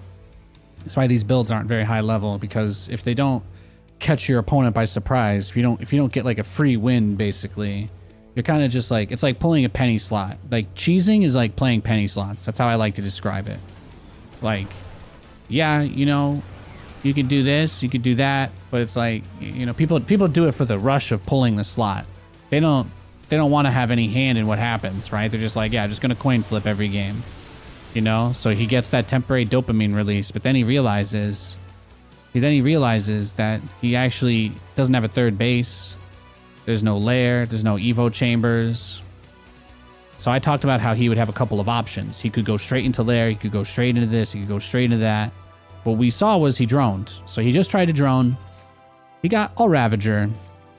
I think that was in my base though, right? He's doing all this harass, but he chose to drone up and try and get his economy going behind this, which is that's a very reasonable thing for a Zerg to do. And then get his Bane Nest, because naturally I'm going to go stim and all of that good stuff. And even though we know that that's not what I ended up doing, like that queen that I get here is pretty nice. I think I denied one of his roaches there, maybe? Denied a Zergling? So he's got a pretty good setup here. But just the aftermath of the early game, he's only got 51 drones. And I felt like he was trying really hard to get his drone count up, right? But that's kind of, I guess that's kind of the point I'm trying to get to. After all of that, and all the workers he killed, he got 12 of them. I'm still in a pretty good spot. I've got 4 mules. I mean, we assume one of them's about to expire. So I've got 3 mules, 42 SCVs. Each mule gathers the resources of like 2 to 3 SCVs over its lifetime. Because it usually dies holding like 25 at the end, which like offsets it by a lot. But yeah, that's a lot. Like the Zerg is supposed to be like 20 workers ahead. At this point in the game, he should have his geysers saturated, right? He should have enough drones to saturate the main natural, and his mineral line on the third should be fully saturated. So he should at least be at 60, like minimum. And he's getting more, but that's just because he cheesed, right? That's just because he did that roach rush. That's because he did the roach rush. That's the reason why he didn't have enough workers.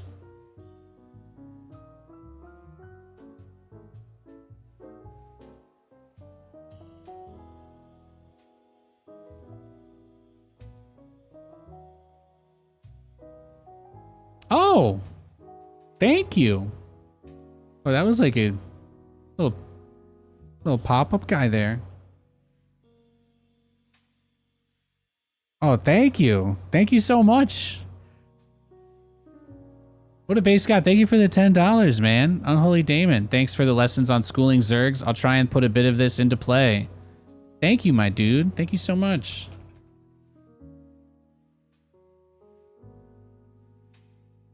That's very cool. Very cool of you, sir. Thank you so much. But like that's why I like to play this style, because maybe it's hard for me to get across like all of those little minutia that I feel like I pointed out a lot of stuff in that last game, so maybe it was information overload. I don't normally dive that deep into, again, the minutia of it all, but those little details, like all those little things that you kind of figure out by playing a strategy like this for a really long period of time, you just pick up on like certain things that you can get away with. And I was actually building BCs for maybe 3 or 4 years before it ever even occurred to me that I could do the stack strategy, right? The super cruiser, the genetically modified super cruiser, which is of course a callback to Sam Raimi's Spider-Man from 2002, obviously. But yeah. So I've only been doing the stacked battlecruiser stuff for like the last year. That's actually one of the more new things that I've been doing, because I didn't figure out that you could actually have them hold position stacked and they wouldn't separate. I only discovered that last year. And I was doing the strategy already for like 4 or 5 years at that point. That's the best thing about StarCraft. Like there's so much that you can do, and there's so much that even this late into the game, people still kind of discover that they can do. Like that battlecruiser tech that I used to stack, I'm pretty sure 99% of the community still doesn't know. And I would wager that if it got enough attention, the Balance Council would probably patch it, because it's so unusual compared to how every other unit in the game works. But the battlecruiser is the only unit in StarCraft that you can stack like that on hold position, and they won't separate, and they'll just all stay shooting, which really maximizes their DPS and makes it impossible to focus fire against them. So you have like 20,000 HP in the space of 1 BC. So like, if you ask me, I think this strategy is like, you know, on some level, it's kind of broken. Like it's really powerful, you know? It's really strong. The only argument people ever have for why my strat is bad is they say, well, it's just hard to build a lot of BCs. But that doesn't mean the strategy is bad. That means the strategy is difficult to execute. And I'm the only guy that really tries to do this too. Like there are people who battle cruiser rush and cheese, but there's not people that are trying to like iterate on this, you know? There could be somebody younger than me, somebody smarter than me, somebody faster than me, somebody who has a different perspective on life than me that could play a style like this and maybe find the hole. That's the tough part about being a pioneer, but I enjoy it. I enjoy it.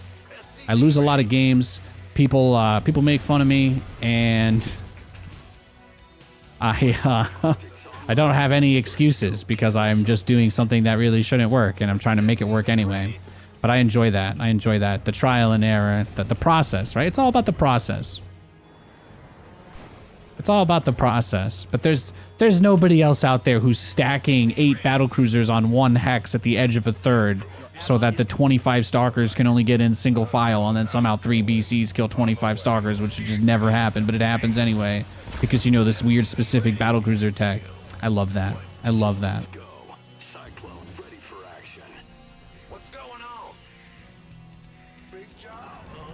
My greatest hope was always that somebody would see the stuff I do with BCs and just find a way to improve it so I could watch a tournament where somebody does it. Because how cool would that be? I've had players like Maru and TY ask me for replays, and I've sent them replays, but they mostly just like to see what certain... Once I was playing against top Korean players on the ladder, they wanted replays of how they responded to it.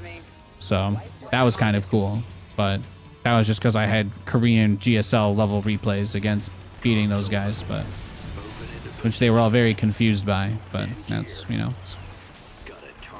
I think I already told that story today. I think we already told that story. I get you. Oh, I'll get there. Dr. Spachemin? SCV ready. What's Dr. Spachemin doing here? Console. Cyclone receive. Oh my goodness, the probes. SCV ready. Channels clear. Show me who. Waiting on you. ETA, 1 minute. Acknowledged. Oh, Open. SCV ready. I mean, I definitely, if I didn't break his legs before, I just did right there. What's his plan? Is this just charge lots? Is that it? Yeah, it's gonna be charge lots. On my way. It's gonna be charge lots, 100%. Save your Ah! You scared me. This is just absurd. SCV ready. Who wants some? Gangway coming through. Here we go. Ready for pickup? SCV ready. We could use some help here. Ready to go. Been waiting on you. He might kill me right here. Command Center 2.0 ready to go. This build is really strong for a reason. If we keep him out of our base, though, we might be okay. Let's go. There we go. There we go. On my way. Huh? Got no paper. In the rear with the gangway. But now we've got the bunker, so that's nice. Right, that's very nice. Just gonna put the mules there because I want to have my workers spread out since I don't have many. at your disposal. I don't know how much I'm gonna be able to mine from this base, so I'd rather get what I can faster than slower.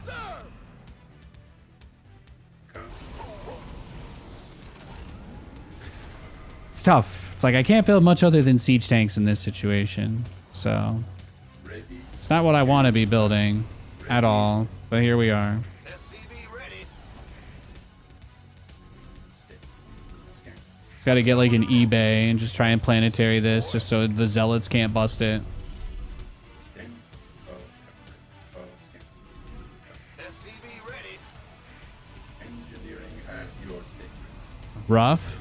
Yeah, but you know, Ruff is kind of like me, right? He's kind of just like an older guy that's been doing this for a long time that just mostly streams, you know? He's not really, I don't think he's in the archetype of player that's pushing our types of strategy further. Also, I'm under the impression that Ruff is still a guy who plays to win, right? He like tries really hard to win a lot of his games, you know? So it's not the same to like try and compare the mentality that a pro would have if they tried to seriously employ these types of tactics. You know, it's not so much that like nobody builds BCs, it's that nobody on like a super high level really takes any of that type of stuff into account. Which is their right to do or not do, of course, but yeah, obviously content creators have a lot of reasons to do unorthodox strategies. Command Center's got some new There are toys. people who genuinely don't understand why I do the things that I do, even though I've always been pretty upfront that being, you know, big part of the marketability I've always tried to aim for was that you can see a lot of things here that you won't see on other channels. Which I never thought was a strange thing to say, but at the same time, you'd be shocked how often people are just like, wow, you just don't do the same thing as everybody else? It's just how it be sometimes.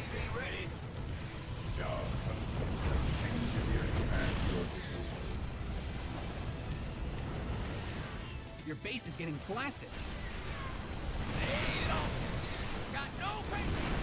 Engineering at your Yeah, I mean, what is there to say? We hear you. Your base is under siege. Confirmed. Ready for pickup? Will do, Command. On my way. Not on.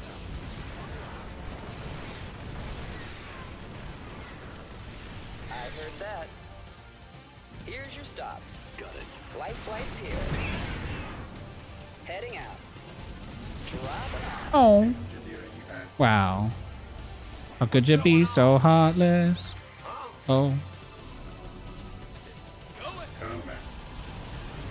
In the rear with Bring him on down. Bring him down yonder. Could MMA have been one of the best if he never retired?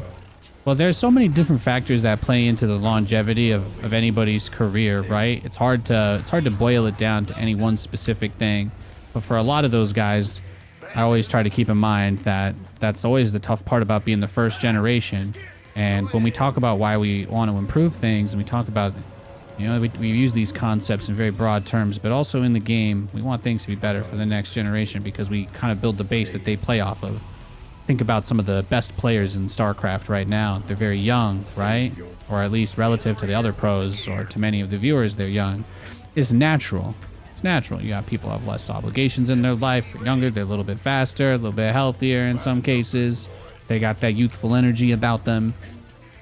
They want to prove. They got so much to prove, right? Because their childhood they had to listen to mom and dad, and now they got to prove themselves that they're big and they can go out into the world and survive. And you know, you get that. It's just that hunger of like wanting to, I guess, validate oneself by finding your way that pushes a lot of those guys to be such tremendous competitors. So as much as I would love to say, I'm like, yeah, MMA, if he never retired, he would have been that good. But there was a reason he retired, right? There's a reason that he retired. And do I know MMA well enough to comment on that or judge him for that? No, I absolutely don't. I've gotten to spend a lot of time with him in my career. He's a really cool guy. He ended up being at a lot of events that I was at. And him and all the Acer dudes, they all nicknamed me Super Mario because of my facial hair way back when. So at all the Korean tournaments, my whole entire StarCraft career, every time I ran into those guys, they just called me Mario. And CJ Hero called me Mario. And Maru called me Mario. And Byun called me Mario. And that was as far as it went. You know, they were funny people with personalities and lives, and I try not to assume. I try not to assume too much. You know, I'm sure a lot of those guys would probably have loved to kept playing a little bit longer, but for reasons we may never understand, maybe that was never on the table, right? So.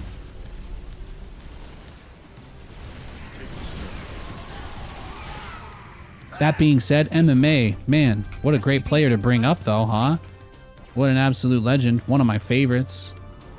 I mean, I already told you that whole wholesome story about the nicknames and the Korean barbecue and all that stuff, so. You know. You mined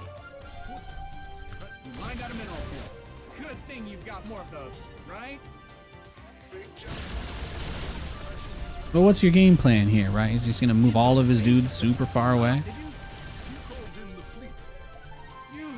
And because you see what I did? I deliberately didn't mine out those minerals. I very, very intentionally did not mine those out because I didn't want to have to worry about him having anything there.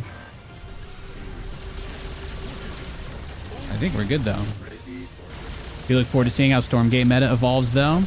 Yeah, well that's the best thing. Again, people, you know, people always get scared. People are always scared of change, right? For a lot of different reasons. And a lot of the things that people say are motivated by things that are unrelated to how they really feel, you know, like, but there are so many positives about them bringing different game mechanics together and getting people that are into some of the Warcraft stuff to be like, oh, well, Warcraft players are like, StarCraft's too fast.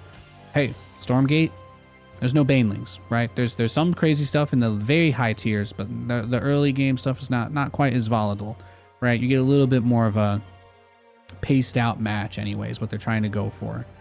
So you get those people coming in and they bring their ideas together with the StarCraft people. And you have the StarCraft people and they come in and they say, well, the game's not as fast as StarCraft, but it's still faster than all the other RTS games. And I can build a base, right? So, you know, you have them bring their ideas in. And then you have, you know, when I think about the Atlas, the reason why I love that unit so much is because I like Age of Empires. And there's never really been anything for Age of Empires people in these kinds of games except mind control, which is not in StarCraft 2 in a traditional way, and it's not really fun to use. It's not very fun to use mind control in StarCraft 2. It's very difficult. Like, it's very cool to see it used well, but like you can't make a build around memeing with it because the units can only be taken for 12 seconds. So it's like, yeah, I took their unit, but it's like you can't make an army of your opponent's units, which you could in Brood War. You know, like you can do that in Age of Empires. So the fact that there's like a catapult that functions like a siege tank and can be picked up like a medevac, like these are intermingling design concepts that I like all of them.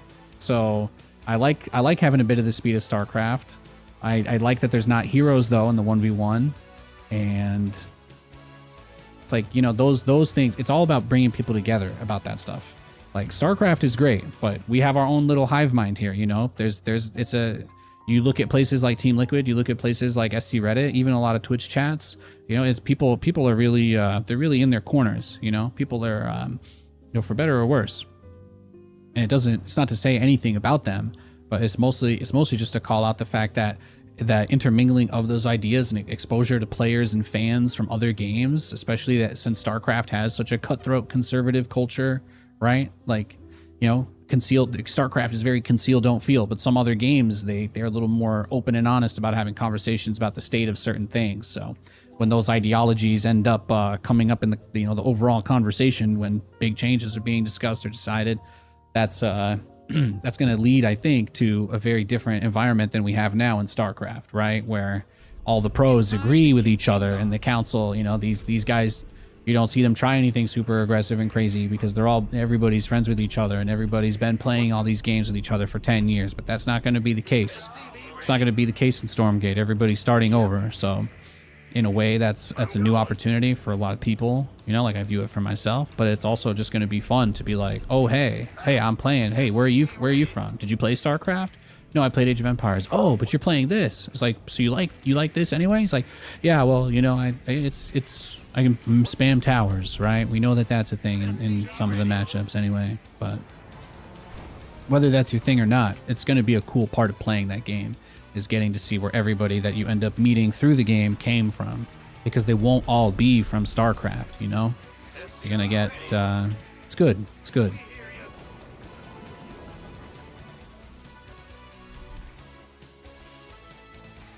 Bad news. SCV ready. It's like, yeah. Go ahead. It's like two parents, and then you get to see what the kid is. You get to see what happens when you have a game that's made by all these people coming together. We don't know what that looks like. That's the cool part. Or I guess we do kind of know. We've seen a lot of it. We're getting an idea. We're getting there. What's going on?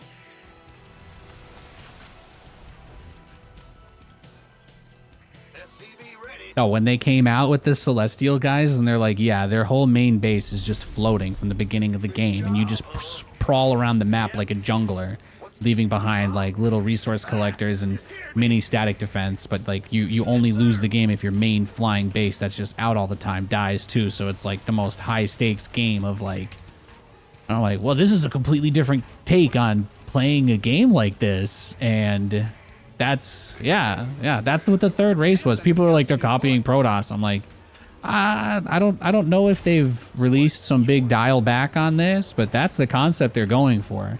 Like the race itself just plays like you're a jungler from a MOBA almost. Your base is always on the move. You leave things behind, and you kind of you put your production and you can set it up and all that, but you don't ever really have to just be in one spot. So that's like a faction that's going to be played completely around the maps and the meta and what people are doing. So looks like his AOL free trial disc just expired. It's a great time to let you know that I have my snack of the day here, my Kirkland signature cookies and cream protein bar. That's right, very exciting day for Nathan. Big job, huh? SCV ready. Damn. Looks like you got a new AOL free trial disc in there before I could open my bar. That's unfortunate.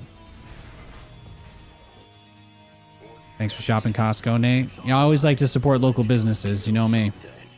Same reason I shop at Starbucks and Amazon. God bless Washington. SCV ready. Going. Got something for me to kill. Huh? Is on. SCV ready. Add-ons finished. Regional jokes. Good job, huh? Fear the Reaper Man. Oh, let him be. SCV ready.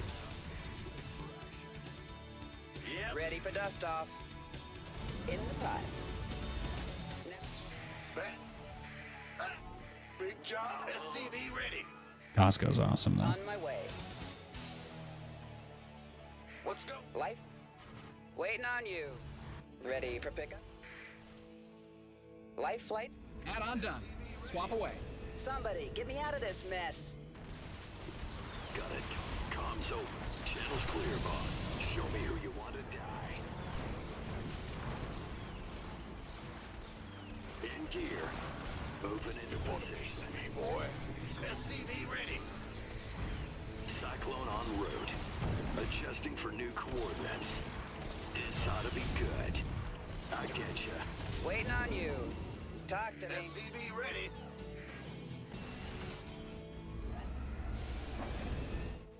In the ring. SCV ready. Fear the Reaper Man. Now what? Age of Mythology retold? Probably not. You know, I've always said my whole thing with RTS and a big reason why I love StarCraft. Ready for pickup? I've been playing this game for 14 years, guys. There is a reason why you have not seen me try or switch to any of the other RTS stuff that's been released. I find that generally speaking, most strategy games have way too slow of a pacing for my taste. Ready to go. That's all. I find most RTS games very slow. I like Age of Empires because I played the campaign. I do not care for like competitive Age of Empires because it's just, again, Age of Empires is a crazy ass slow game, man. I can't sit there and play 45-minute games every game. Just because I whine about playing 3-minute games in StarCraft doesn't mean I want to play 40-minute matches every game. That would also suck, right? Like the whole point is that anything can happen, like that it could be, you know, as Tasteless would say, could be a long one, could be a short one. But like Tasteless says, and that's the beauty of it, is you never actually know. Picking up or dropping off? Loud and clear. Receiving. So that's where I find it interesting. That's where I find it interesting. Big job, huh? SCV ready. Because I have a very casual gamer's take on a lot of stuff, is what I kind of learned, you know. A lot of people in StarCraft, and this, I've butted heads with people because of this so much, but a lot of people who watch StarCraft are people that, like, StarCraft is their main thing, and it's always been their main thing. Like, it's been their big thing forever. So I come in here with all my dank memes and gamer references, you know, and that's not always what people are interested in, but I think that, yeah, it'll be very good for the StarCraft players that are willing to try Stormgate to get exposed to people who play other games, because I'm not saying there's anything wrong with StarCraft players. I am saying there's a lot of really good video games out there, and there's few things that hurt my heart more than when I hear somebody say, StarCraft's the only game I've ever played and I don't need any other game. Because, you know, it's like flexing that you've only ever had pepperoni pizza. And it's like, look, I love pepperoni pizza, but if you're going to pretend like you've never had a good plain cheese pizza, or like, you know, maybe pizza's a horrible example for this because I can eat pepperoni pizza every single day of my life until I die, but you get what I'm saying. You get what I'm saying. It's like only eating chocolate chip bagels for the rest of your life. Like, you know how hard it is going to be to put toppings on that if you want to have something that isn't sweet? Like, you know how hard, you know, how difficult it's going to be to maintain only chocolate chip bagels? No regular bagels ever again for the rest of your life? Really? I don't know. Never gonna have a plain bagel again? Never gonna have a bagel and cream cheese again? You're gonna put cream cheese on a chocolate chip bagel? Is that what you're trying to tell me? I don't want to live in a world where that's the answer.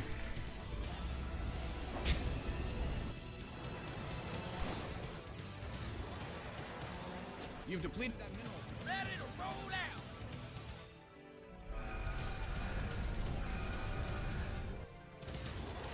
Like, for me, it would be a huge dub if at some point, you know, if at some point I could at least be decent. I could at least be decent at Stormgate. But yeah, it's hard to imagine I'd even be able to get to like the tippy top without getting back some of that Giga aggro mentality. Something I just never really want to do, you know? Enjoying the game. Enjoying the game is so important. Enjoying video games in general is so important.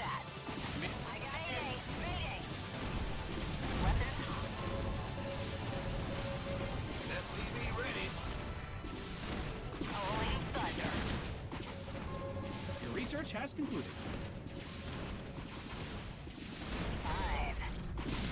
Inbound. What's going on? Yeah? I got my ears on.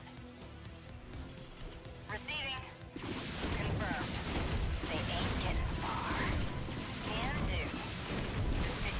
Call the ball. SCV ready. Holla back. Yeah? Yeah, the Fester guy. Yeah, we've already. I was gonna say we already hit this guy. I think once or twice today. SCV ready.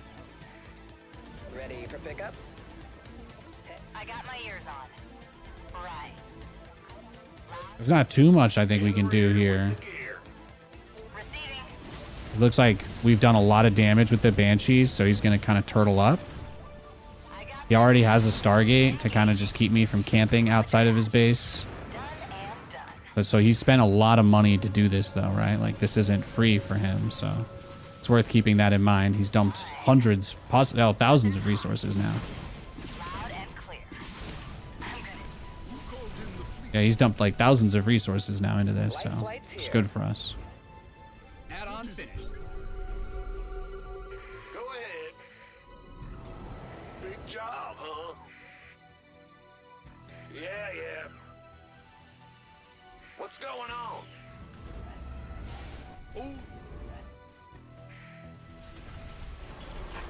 And we definitely want to get all of the stuff. Drilling claws, second factory. Okay, we got drilling claws. Fantastic.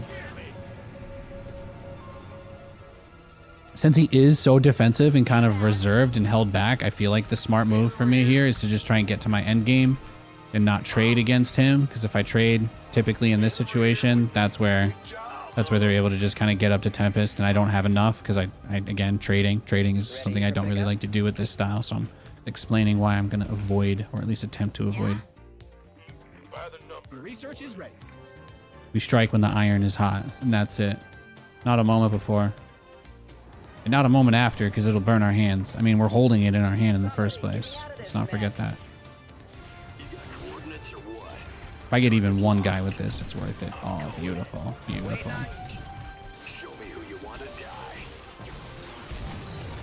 Ow, hold me closer.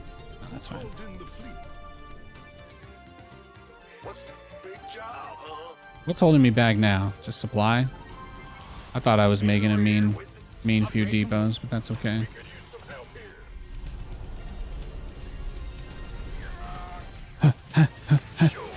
here. Get the probe. Oh. No.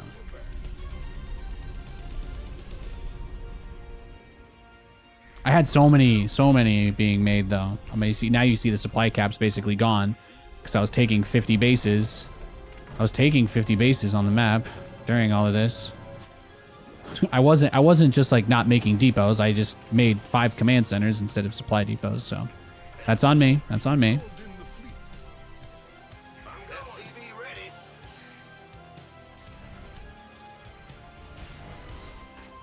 Upgrade ready. North. Nice. Ready. Yes, Commander. SCV ready. Your command center's got some new equipment. But yeah, we're just vibing now. Look how much money we got coming in. Let's go. Command center 2.0 ready to go. Actually, I do think I think our spending ratio is at a place where I can focus on. SCV ready. Minerals, 3% more. SCV ready. Ah! Yeah, at least while we're building SCVs, take advantage of the gold. Just makes sense, really. SCV ready. My opponent's just been chilling, but I did so much damage early on. That's why I feel good. SCV ready. Man, go ahead. Big job. Your base is getting blasted. Here we go. You're bound.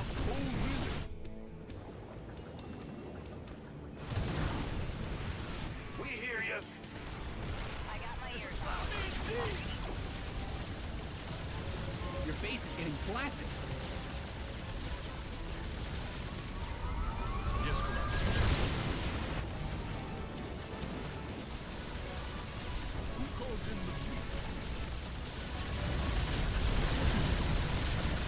Command center upgrade. Get rid of everything. All the tech. He doesn't have anywhere near enough. It's ogre.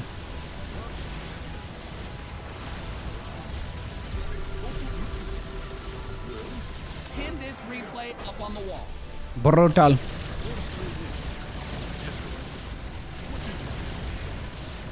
Thank you, Sarah. Upgrade complete.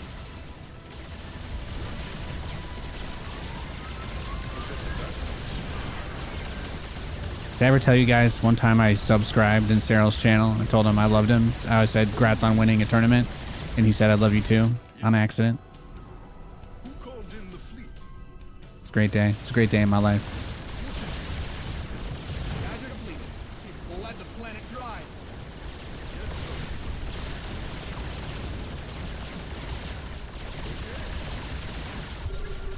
GG. I was a little thrash in there, wasn't it? Where did he go? Gateway, Core, Nexus, Robo. He went for the Robo really fast, right? He went for the Robo really quickly, and he had the Immortal out like really, really fast in time for this drop. But the Observer was about a minute before then. The Observer builds pretty fast. Like I really should try to lean on the Raven openers more, because it catches me off guard sometimes how fast the Protoss has the Observer out at my base. And then I'm like, how does he know what I'm doing? Well, it only takes like 18. It's like takes like the what? Observers have the build time of a Marine almost, right? It's like somewhere around like 17 seconds. It's close, 18, maybe 20. I wasn't ready for him to have the Immortal out. I should have just gone for Raven opener. If the Protoss is always gonna be able to see that and react in time, I feel like going for the Cyclone drop isn't that good. But then again, if he scouted that I wasn't going Cyclones, he wouldn't have made the Immortal. Maybe he would have taken his third faster, and I would have had a harder time shutting his income down.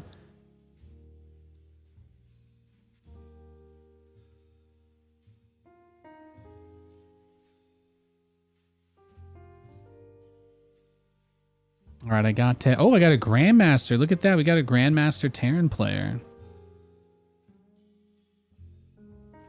I don't think I've played a TVT today, have I? I don't feel like I have. Glory begins. You're the only time where I see BCs on the screen, and for some reason it's relaxing. I got you. I got you. Let the dulcet waves of hot plasma guns raining down upon crab monsters warm your heart like a hot toasted marshmallow on a chilly Christmas morning. SCV ready. Move it. Go ahead. What's going on? What? SCV ready. We got 4th of July coming up soon. We're going to be going up to Katie's parents. We're going to make... They got a great like backyard grill set up. Gonna do hot dogs and boigas if it doesn't rain. Fingers crossed. Actually, I think we're going up there tomorrow too. We're doing that tomorrow as well. Just in case you guys wanted to know, tomorrow's Friday night plans are hard ciders and fire grilled burgers and hot dogs. It's gonna be a good time. They just got back. They just got back from a long trip. I think do I have 3 nephews now? Crazy. Crazy, huh?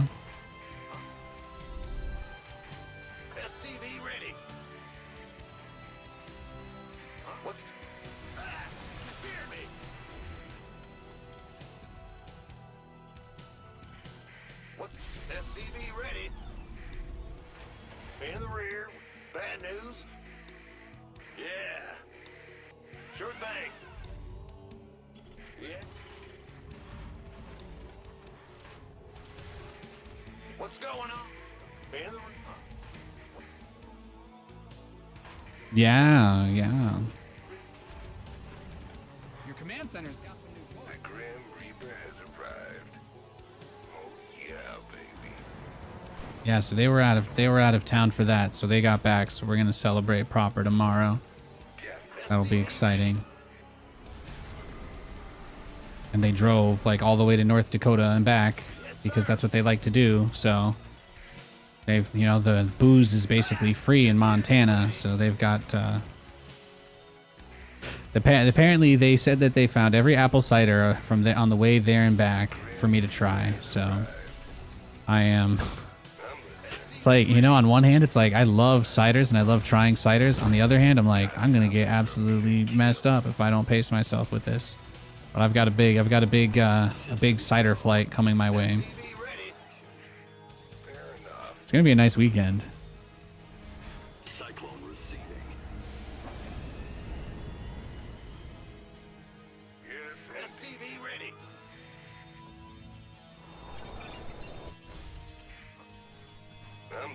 Got something for me to kill. Death from above. Your add-on is complete.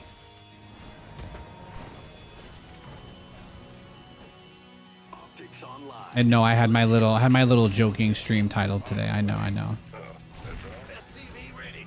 Today I wanted to take the teensiest bit of carte blanche or whatever to May about it. Dropping off.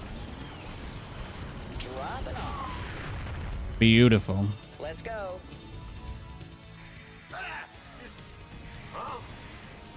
I'm sure that'll be a nice right proper dumpster fire tonight. It's part of our evening plans. Now what? SCV ready. Add-on done. Swap away.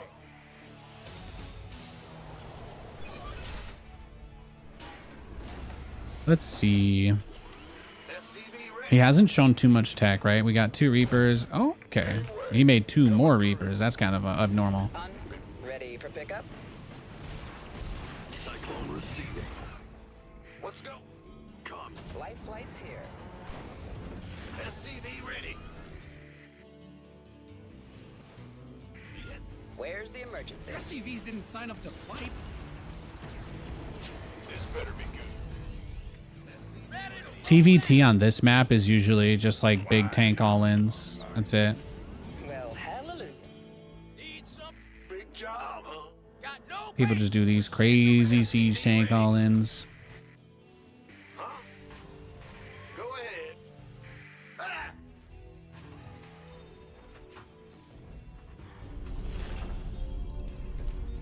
So I'm just gonna try and go in BCs here. Maybe holding back a smidge with the Cyclones.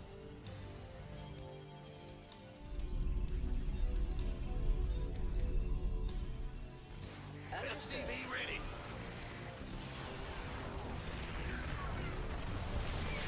Move into position. Engine Add-on. cocks open. Your add-on is Got the Raven. Go ahead. Ah! Let's go. This is yeah, I don't know. This is pretty sick. This is pretty sick what I'm trying to do right here with the BCs. I really don't have anything. I haven't even morphed into orbitals. Like I'm on the cutting edge of greed right now. Ebenezer Scrooge would look at me and be like, "Damn." Yep. Wait. SCV ready. Job confirmed. Commencing command. SCV ready. Now imagine if I blocked his stim.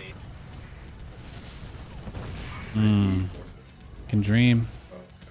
Go ahead. Can dream. SCV ready. Hear me. As is tradition. SCV ready. Oh, there it is. There it is. Right on schedule. The first tank push. SCV ready.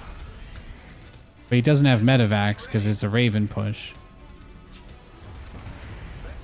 What's going on? This vessel requires assistance. Who called in the fleet? Do I just send this over? Or do I think I can win the game right now? SCV ready. YOLO. Man the rear. Yes. Well, what is it?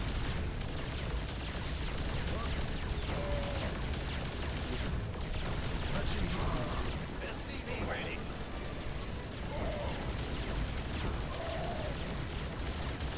Your base is under siege. There is a trick to this. Who called in the SCV ready. Take it slow. Yes, Commander. SCV ready. Acknowledged. You didn't build your base just for it to get blown up, did you?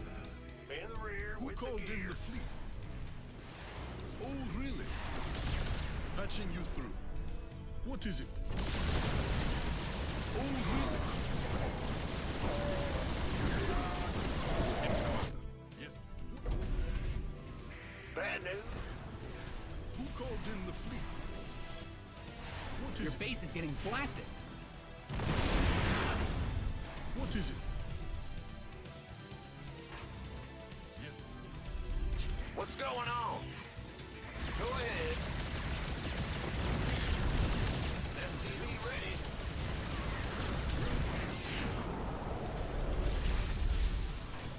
Yes.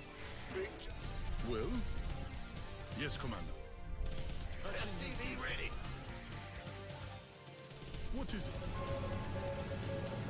We just make sure we get the upgrades and we're fine. I think we've done what we need to. SCV ready. We've gotten close. Well? Need Yamato 2.0 and I need 1-1 really bad. That's about it though. Alright, all the teleports just came off cooldown. Really? Patching you. Man the rear with the gear. Yes. Actually, yeah, upgrade denial will be pretty big. Well, I'll just take denying the gold. SCV ready. Your research is ready. Your base is under siege. Yes. Bad news. Ah! SCV ready. Your SCVs are being liberated in the worst way.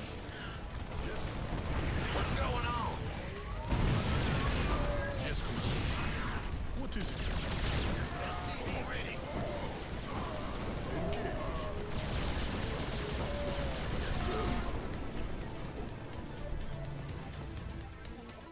What's going on? You mind out some of your...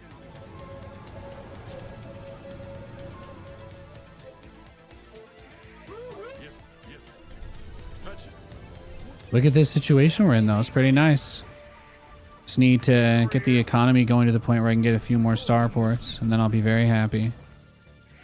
Yes. Yes. Huh? Oh. What is it? SCV ready. And the main aim is once you get 6 battle cruisers, you can one-shot a planetary or an orbital. So he won't be able to do anything anymore once we reach that point. That's like the final boss phase of the strategy. Your research has... 40 wraiths. Well, wraiths aren't in this game, so I would probably not just not deal with them because they don't exist, right? SCV ready. SCV ready. Who called in the fleet? The answer to the Vikings is to not engage them, though. It's like dealing with internet trolls. The only way to win is not to engage. As soon as you respond at all, they will just immediately start giggling to themselves that they won, no matter what happens. You know what I mean? Like it's Oh, really? a very important thing to understand. The only way you can lose is by responding. Your base is under siege.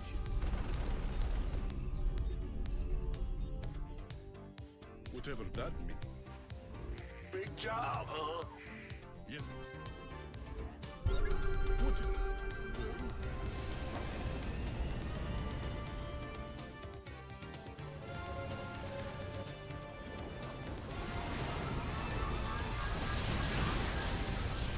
Well, Traded 1 BC for what, 8 Vikings? It's not bad. Completed that mineral field.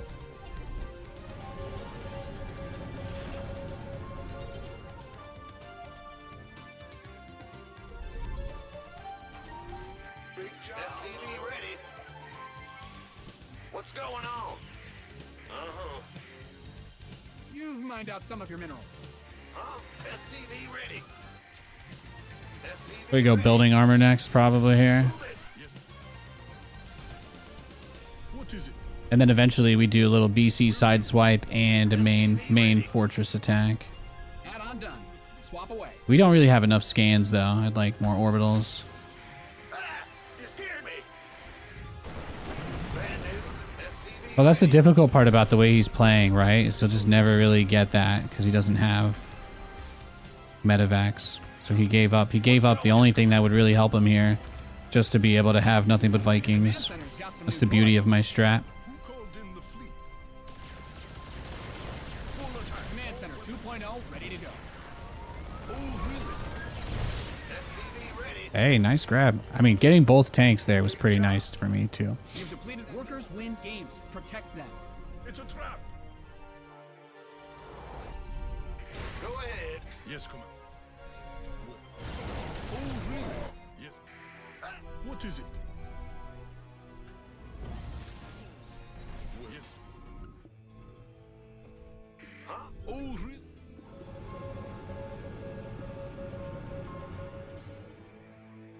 Well, butter. Patching you through. SCV ready. Yes. Go ahead. Bad. Yes. Command center upgrade complete. SCV ready. Who called in the fleet? Oh, really? Well, Upgrade complete. SCV ready. who called Yeah, in the just delete it, walk away. Just delete it and walk away. Upgrade ready. SCV ready. Upgrade complete. patching you through?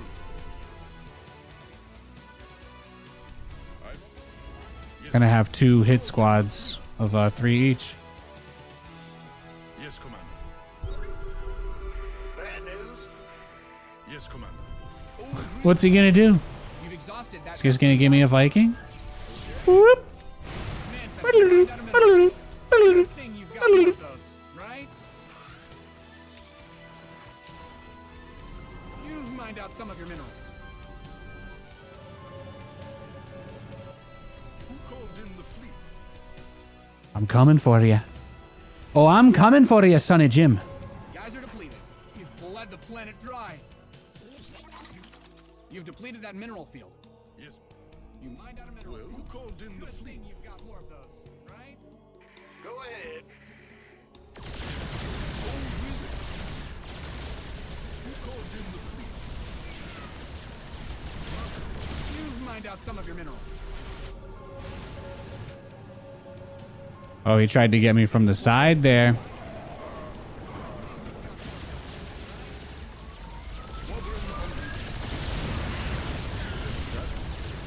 Yeah, see, I only had 5, not 6. You need 6. Huh? Yes, sir. What is it? Ed? Oh, really?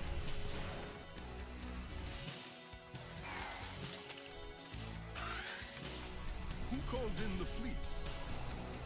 Yes, Commander. Roger. Well?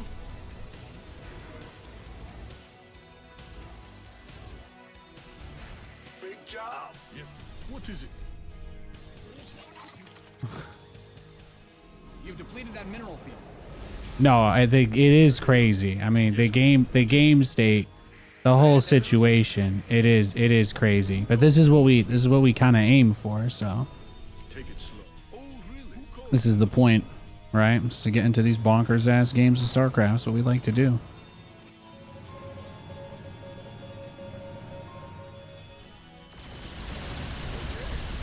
Your forces are under attack.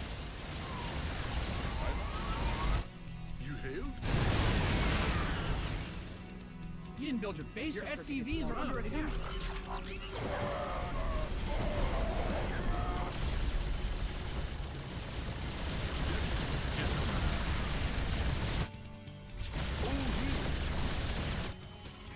Ah, you scared me.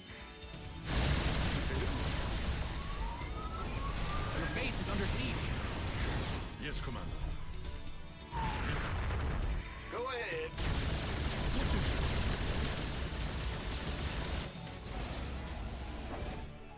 it? Beautiful. Bad news?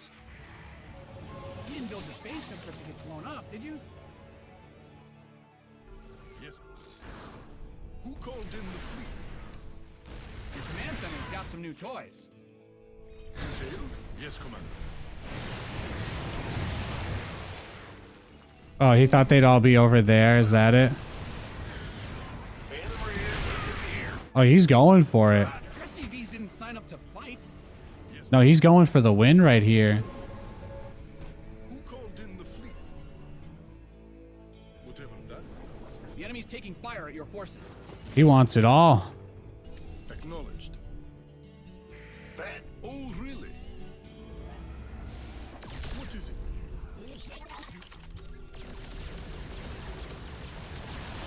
Yes, Commander. Well? Yes, Commander. More slavery.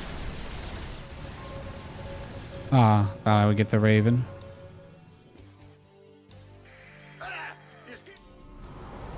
We have the money. We have the upgrades. We'll get like basically one last max out. Rain on your arm. Noise. It's the energy I'm seeing here. I'd really like to kill this. Your base is command center upgrade complete. Oh, yes. What is it? You hail? Yes, Commander.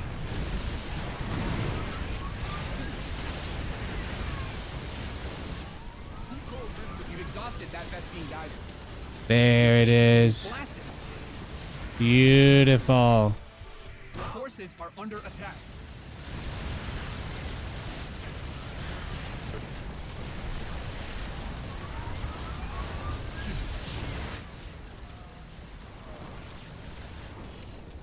You hail?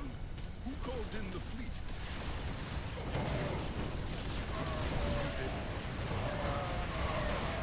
Patching you through. Huh. He's not even there. What is it? Yes. You didn't build your base just for it to get blown up, did you?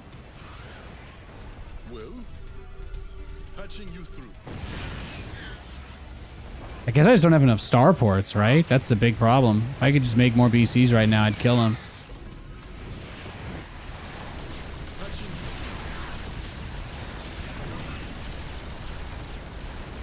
you Okay, he actually gave up a lot there. That was kind of nice. in the fleet. Well,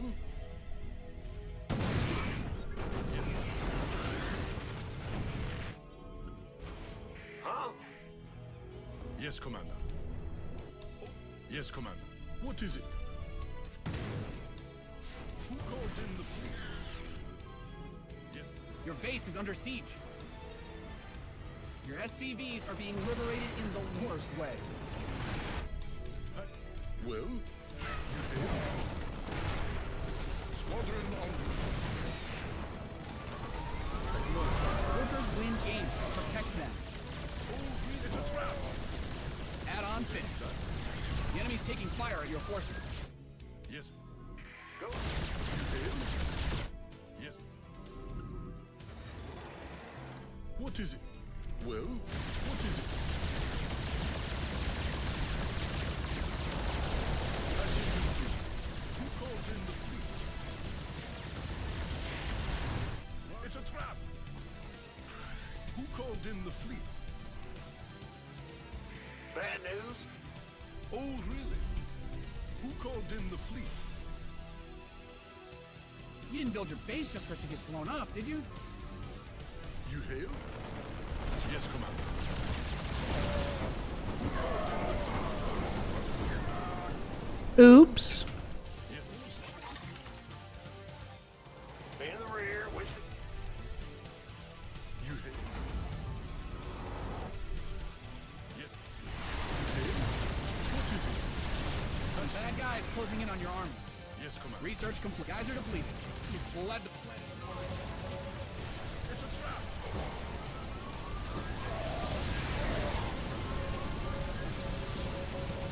Your command center's got some new toys.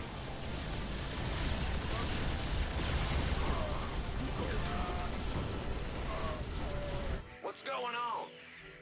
Yes, Commander. Yeah, you gonna dive for it, big boy? With your genius mass Viking strategy? Your base is under siege.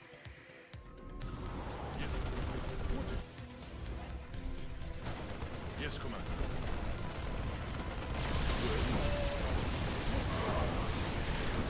SCV ready.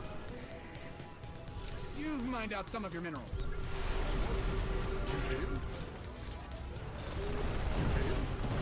Yes, Commander. SCV ready. You've exhausted that Vespine geyser.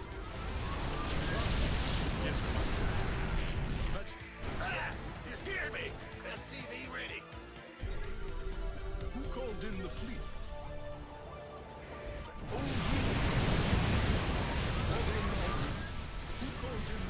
You're running out of money, buddy. You're running out of money. SCV ready. You mined out a mineral field. Good thing you've got more of those. It's a trap. Yes, Commander. SCV ready. Who called in the fleet?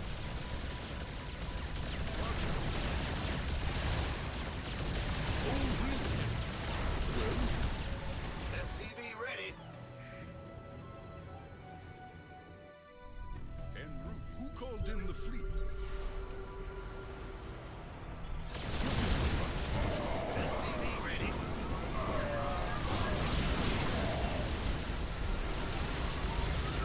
Yes, Commander. You've mined out some of your minerals. All right. Now we can kill him the really painful way. Okay, there we go. Whew, I was gonna say, I could do it the really painful way and just make cyclones, but I didn't want to have to take it that far. I didn't want to take it that far.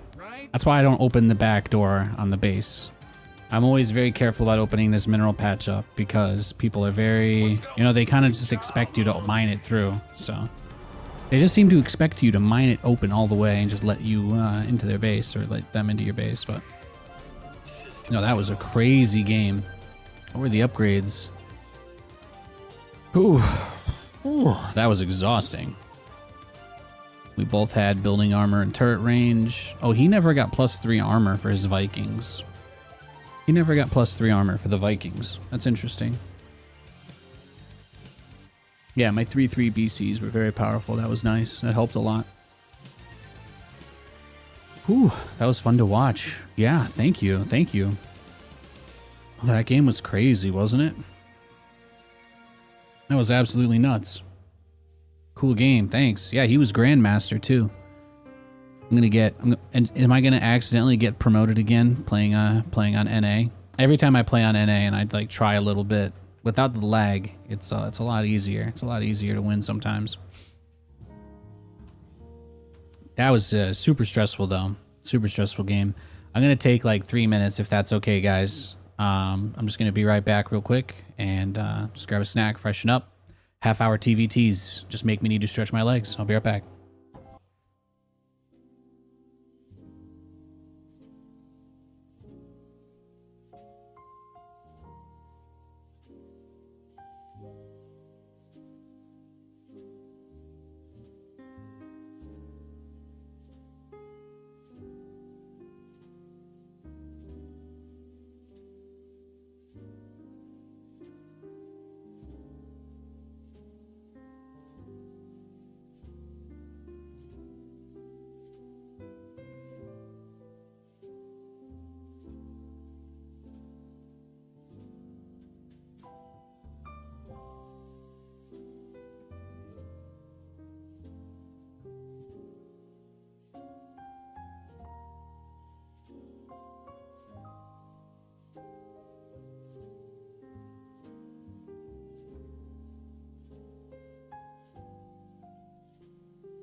Hey guys.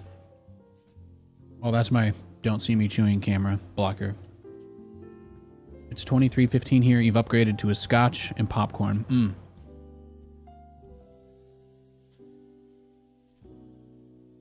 You know, I haven't had a good scotch in a long time. It's been a while. I think we've been... Okay, not to say we haven't had a nice drink occasionally. You know, Katie and I went kind of crazy on our... We kind of were on a margarita kick. And then they closed down our favorite Mexican place. It's just, you know, ruined everything for me. And for her as well. Look at that. We beat 2 Grandmasters today. Not bad. Am I actually playing decent for once? That's kind of nice. Nathan doesn't usually play this well. I'm going to let you guys in on a secret. I raised my DPI by 200 yesterday after the stream. It's the only thing I've really changed. I've really dialed in my setup, though. I was so confused about, you know, I've always had all these conversations about ergonomics and how high does my desk need to be, where does the monitor need to be, etc. And then when I went to the Safe House tournament, I posed this question to Fear Dragon because we were having a conversation off stream. I think we were off stream. I think it was after the first day. We were all sitting down in the back, kind of having a powwow about what day 2. Oh, his name is Rocker Backwards. Isn't this the guy that just cannon rushes everyone? I'm just gonna dodge him. I think he just cheeses every game, if I recall. Let's look at his match history. Yeah, that's his first game in 3 hours too, so it's good that we dodged him. Yeah, I think he cannon rushes Terran players. I'm not down for that. But yeah. It is hard to find a good Mexican restaurant. Like, food is so sparse. Everything is so sparse out here. We're like, oh, we want to go do something nice. Go out somewhere nice. It's like, no. Unless you're driving so far away that you're basically going to the city, at which point it's not that fun anymore because then you have to have like an hour drive home, right? So never a good time. Never very exciting. Out in the boonies, we make do. We make do.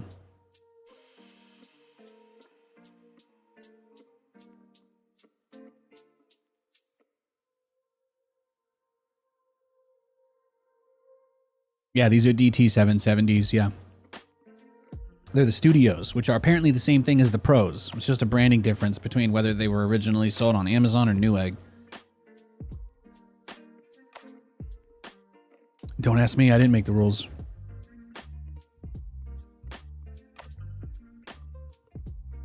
I want to play like 1 or 2 more games here.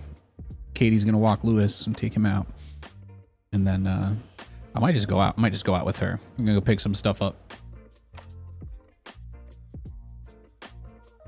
You got the same ones, 80 ohms. Yeah, I got 80 ohms.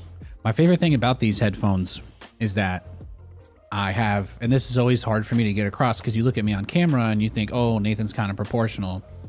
I got broad shoulders and a giant head, even though I'm short. Okay, it's just, you know, I've got a fighter build or something like that. You know, maybe yeah. Anyway, the point I'm trying to get at is my head is giant, and a lot of headphones and things like that, they're not very comfortable to wear because my head is just huge and they're always pressing on the sides. But what I really love about these is that they are just the most comfortable things I've ever worn. They're just the most comfortable things that I've ever worn, really. It's the best pair of headphones I've ever worn. It's just really soft, it's really comfy, it's really cozy, and there's nothing to complain about. You know, that's where I stand on that. SCV ready. Yeah. GLHF Bud. Yes, sir. Goya. Isn't this the guy that he always plays ranked as he always plays unranked as a random player? SCV But he actually picked Zerg this time. This is the first time I've actually ever seen Goya pick a race to play. So that's kind of cool. Let's go. Huh? There's an elite velour pad you can get. There's a better one. I don't know. I might stay on the ain't broke, don't fix it kind of thing. That sounds like exactly the kind of thing that I would normally do in the past, but I absolutely, absolutely will not spring for. I love these because they're just great as is. We use these headphones at the studio at Universal Studios when we recorded the voice pack. This is my second pair because when I got my dog, he ate the first pair.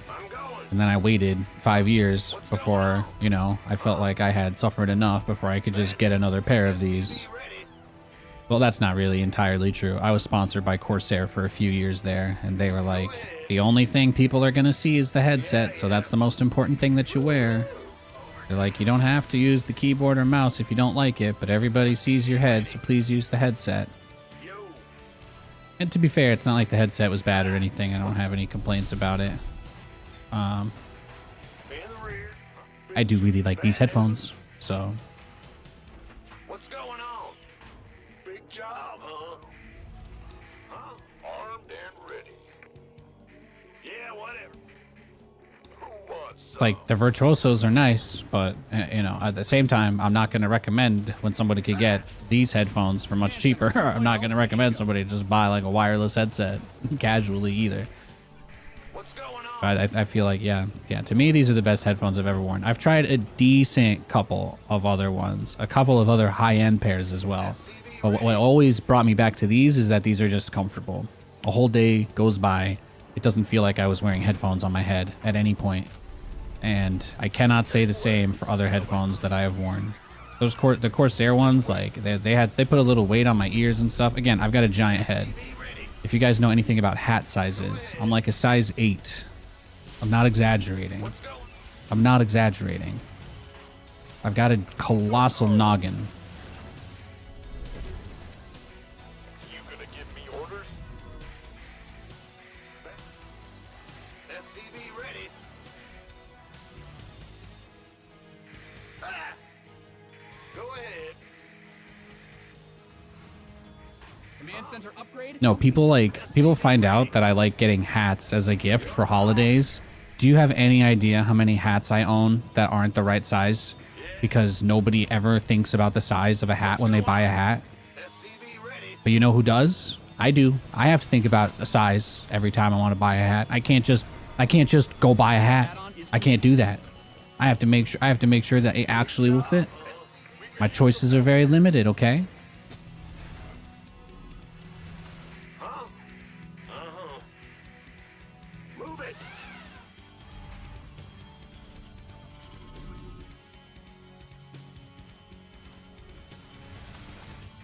What's going on? I'm going. This better be good. I love your G502 mouse. I missed if you mentioned what you use. The G502 is one of my favorite mice of all time. I think eventually I found it was just too big, but I was using a G502 for the last year on stream. I was using a G502 for like the last year of stream.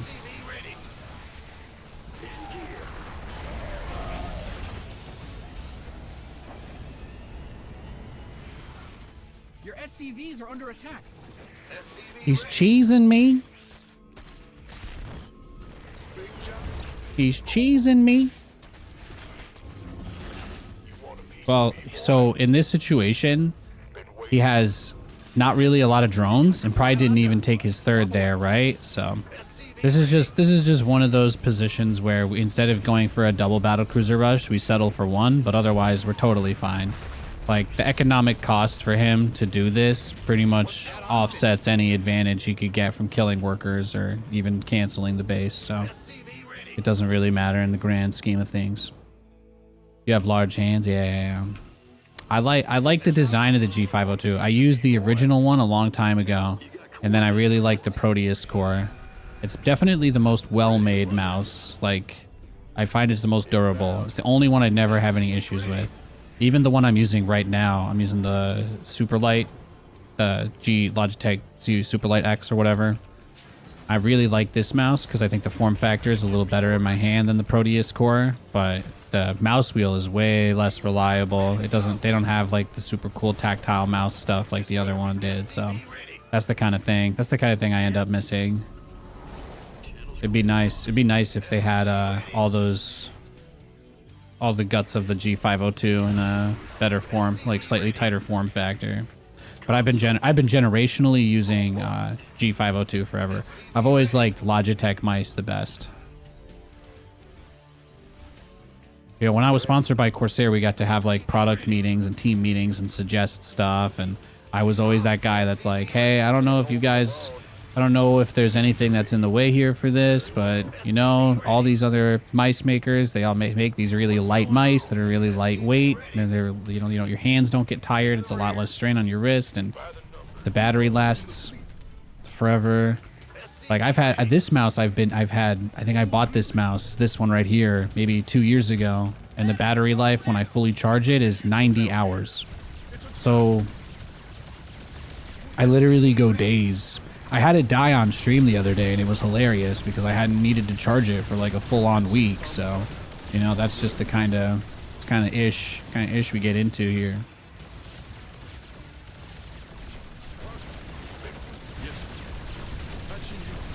This better be good. Got it. Affirmative. Go, go, go! 10-4. What is it? You hail? What's going on? Yes. Bad news?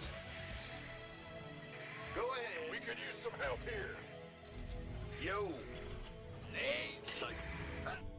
Oh, really? You gonna give me orders? My favorite part was when we actually got him to lose queens to this and drones and overlords. This better That was my favorite part. Oh, and then he sent his drones back in for me to kill more of them. That was my other favorite part.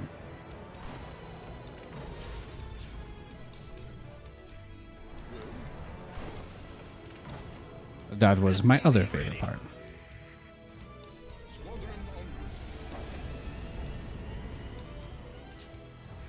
My favorite part was when he made BCs. You're welcome. SCV ready.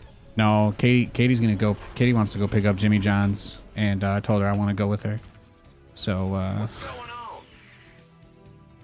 I want to get out. I want to get out a little bit today, before we watch the, you know, Your command center's got some new the dumpster fire tonight. We're gonna go get some sandwiches. add-on done. SCV ready. So hopefully this guy kills me soon, or hopefully I throw the game soon. What is... Well? No, they got the presidential debate on tonight, which obviously we don't have to get in any. We're not getting into any conversation about it, but you know, it is a part of our reality that we unfortunately have to deal with. Yeah. Who called in the fleet? Will do. SCV ready.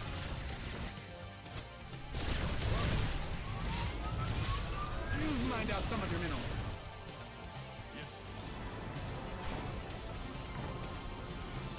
He's got a lot of queens. He isn't really invested into like the Spire or Corruptor play at all, by the looks of things.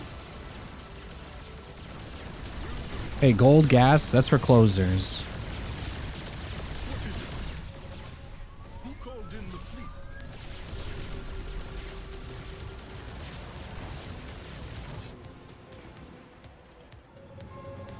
SCV ready. Huh? You? Yes. Man, what's going on? Who called in the fleet? I'm going.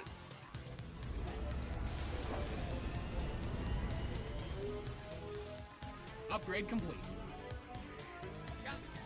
A Catalina wine mixer.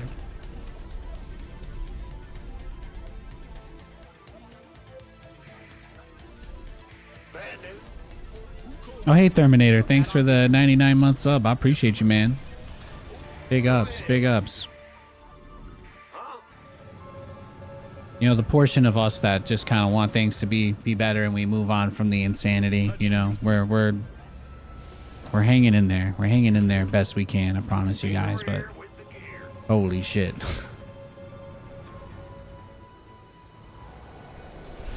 Sometimes that's all there is to say, right? Big job, huh? What's going on? Who called in the fleet? Command center 2.0 ready to go. Yes, Commander. Patchy? Yes. What is it? called in the fleet?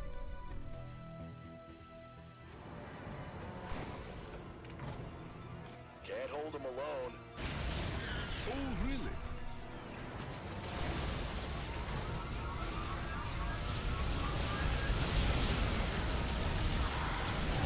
You've depleted that.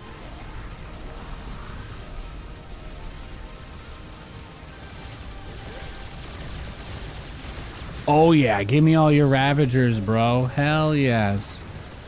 Hell yes. Find out a mineral field. That is what I live for, dog.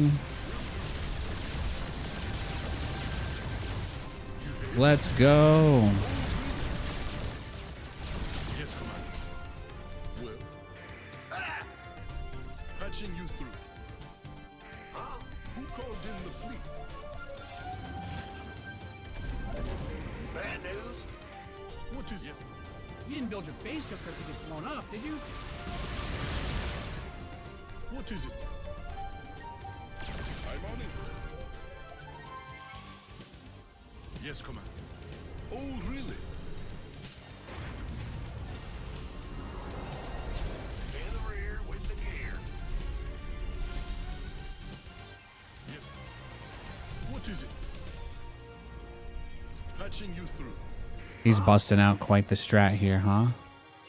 Yes, Commander. Patching you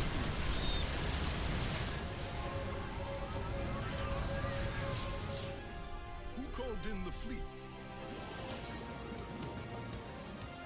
Command center upgrade complete. Oh, really? Command center 2.0 ready to go. Let's go. Yes. Oh, Your base is under siege. In the rear. How did he know?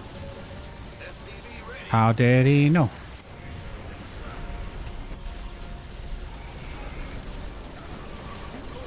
SCV ready. it's a trap.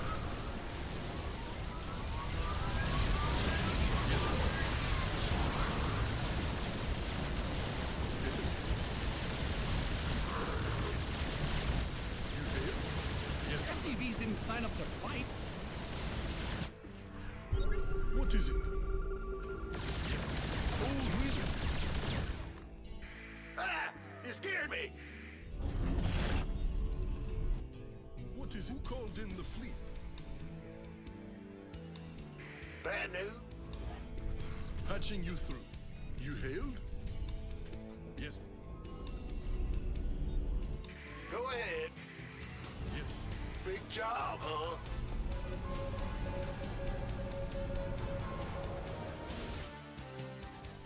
How did he know? Patching you through. He sent all those corruptors over for one guy, huh? Huh? Yeah, big man? In the fleet. Uh-huh. In the rear with the gear. Yes, Commander. What is it? You've mined out some of your minerals. Who called in the fleet? Your command center's got some new toys. You've depleted that mineral field. Your base is getting blasted. What's going on? Yes, sir. You mined out a mineral field. Good thing you've got more of those. You've mined out some of your minerals. You scared me. Upgrade ready. Moist. Your base is under siege. You mined out a mineral field. Good thing you've got more of those, right? Your research has concluded. Oh, really? You've depleted that mineral field. Workers win. You've mined out some of your minerals. Your base is getting blasted. You've depleted that mineral field. He's crazy. I like it, though. I like it. He's slowly turning his whole entire supply into nothing but corruptors. He is getting there. You built your base just for He's getting there. Bad news? Yes, Commander. What is it? Who called in the fleet? You mined out a mineral. Guys are depleted. You've bled the planet dry. Yes, Commander. Yes. Your base is getting blasted. Mined out a mineral field. Here's what we're gonna do. Gonna get all my BCs fully repaired, and then I'm gonna teleport straight into his base. That mineral field. I'm gonna let this game end. I appreciate that this guy has allowed this game to go on as long as it has. But I don't think I'm gonna be able to win. So I'm ready to throw in the towel. You mined out a mineral field. Don't think there's much more we can do here. Right? Just gonna let these last few BCs finish and we just punch it. Yes, Commander. Let's go, baby. You've mined out some of your minerals. You completed that mineral field. Yes, Commander. SCVs didn't sign up to mine out a mineral field. Good thing you've got more of those, right? You've mined out some of your minerals. Touching you, please. Yes, Commander. You've depleted that mineral field. Who called in the fleet?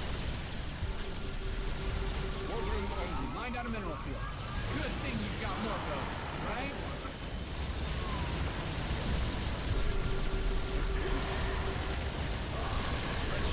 You've mined out some of your minerals. Oh, really? Beautiful. Beautiful. The base, you depleted that mineral field. You mined out a mineral field, Go, baby, go. You're almost there. right? You've mined out some of your minerals. I'm on it. Yes.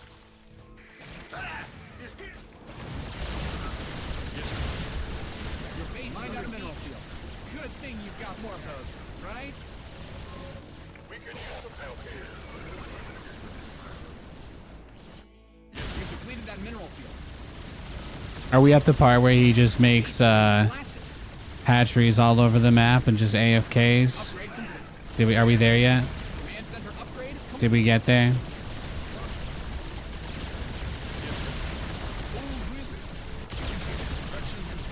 Your base is under siege.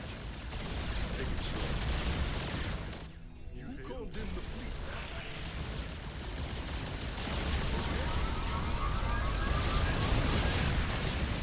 Yeah, just kill the eggs so he can't even hatch them, right?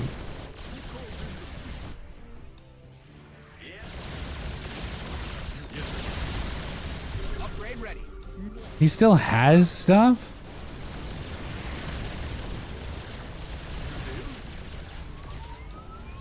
What is it? What are you doing, bro?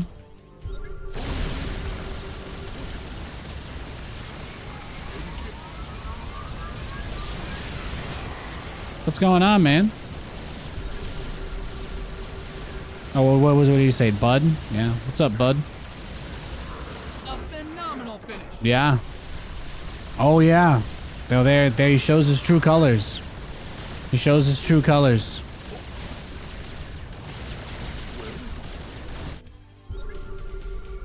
What is it? That's what happens when you dump too much of your life into a video game and have nothing else going on, guys. Don't do it. Don't be like that guy, okay? Get a hobby.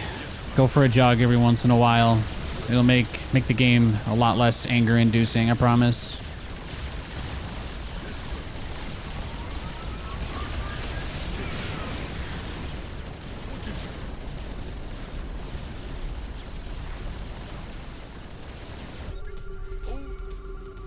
GG. Well, that does, I mean, that's the nightcap right there, man. That's the perfect nightcap I was looking for. Even he's Grandmaster. Look, this is the guy I beat. He's Grandmaster. He booted up his first game in 19 hours, and I just absolutely ran him over like a Zamboni at the beginning of Dead Rising 2. Ah, fantastic. In fact, actually, I'm so elated from that experience. I am going to end my stream and tell you I love you. I hope you have a great rest of your day. And I will see you tomorrow. I'll be back on tomorrow. It's gonna be some Friday vibes. It's gonna be some Friday energy. I'm excited about it, okay? And I hope to see you guys there. So, deuces. It's your boy Nate. Out.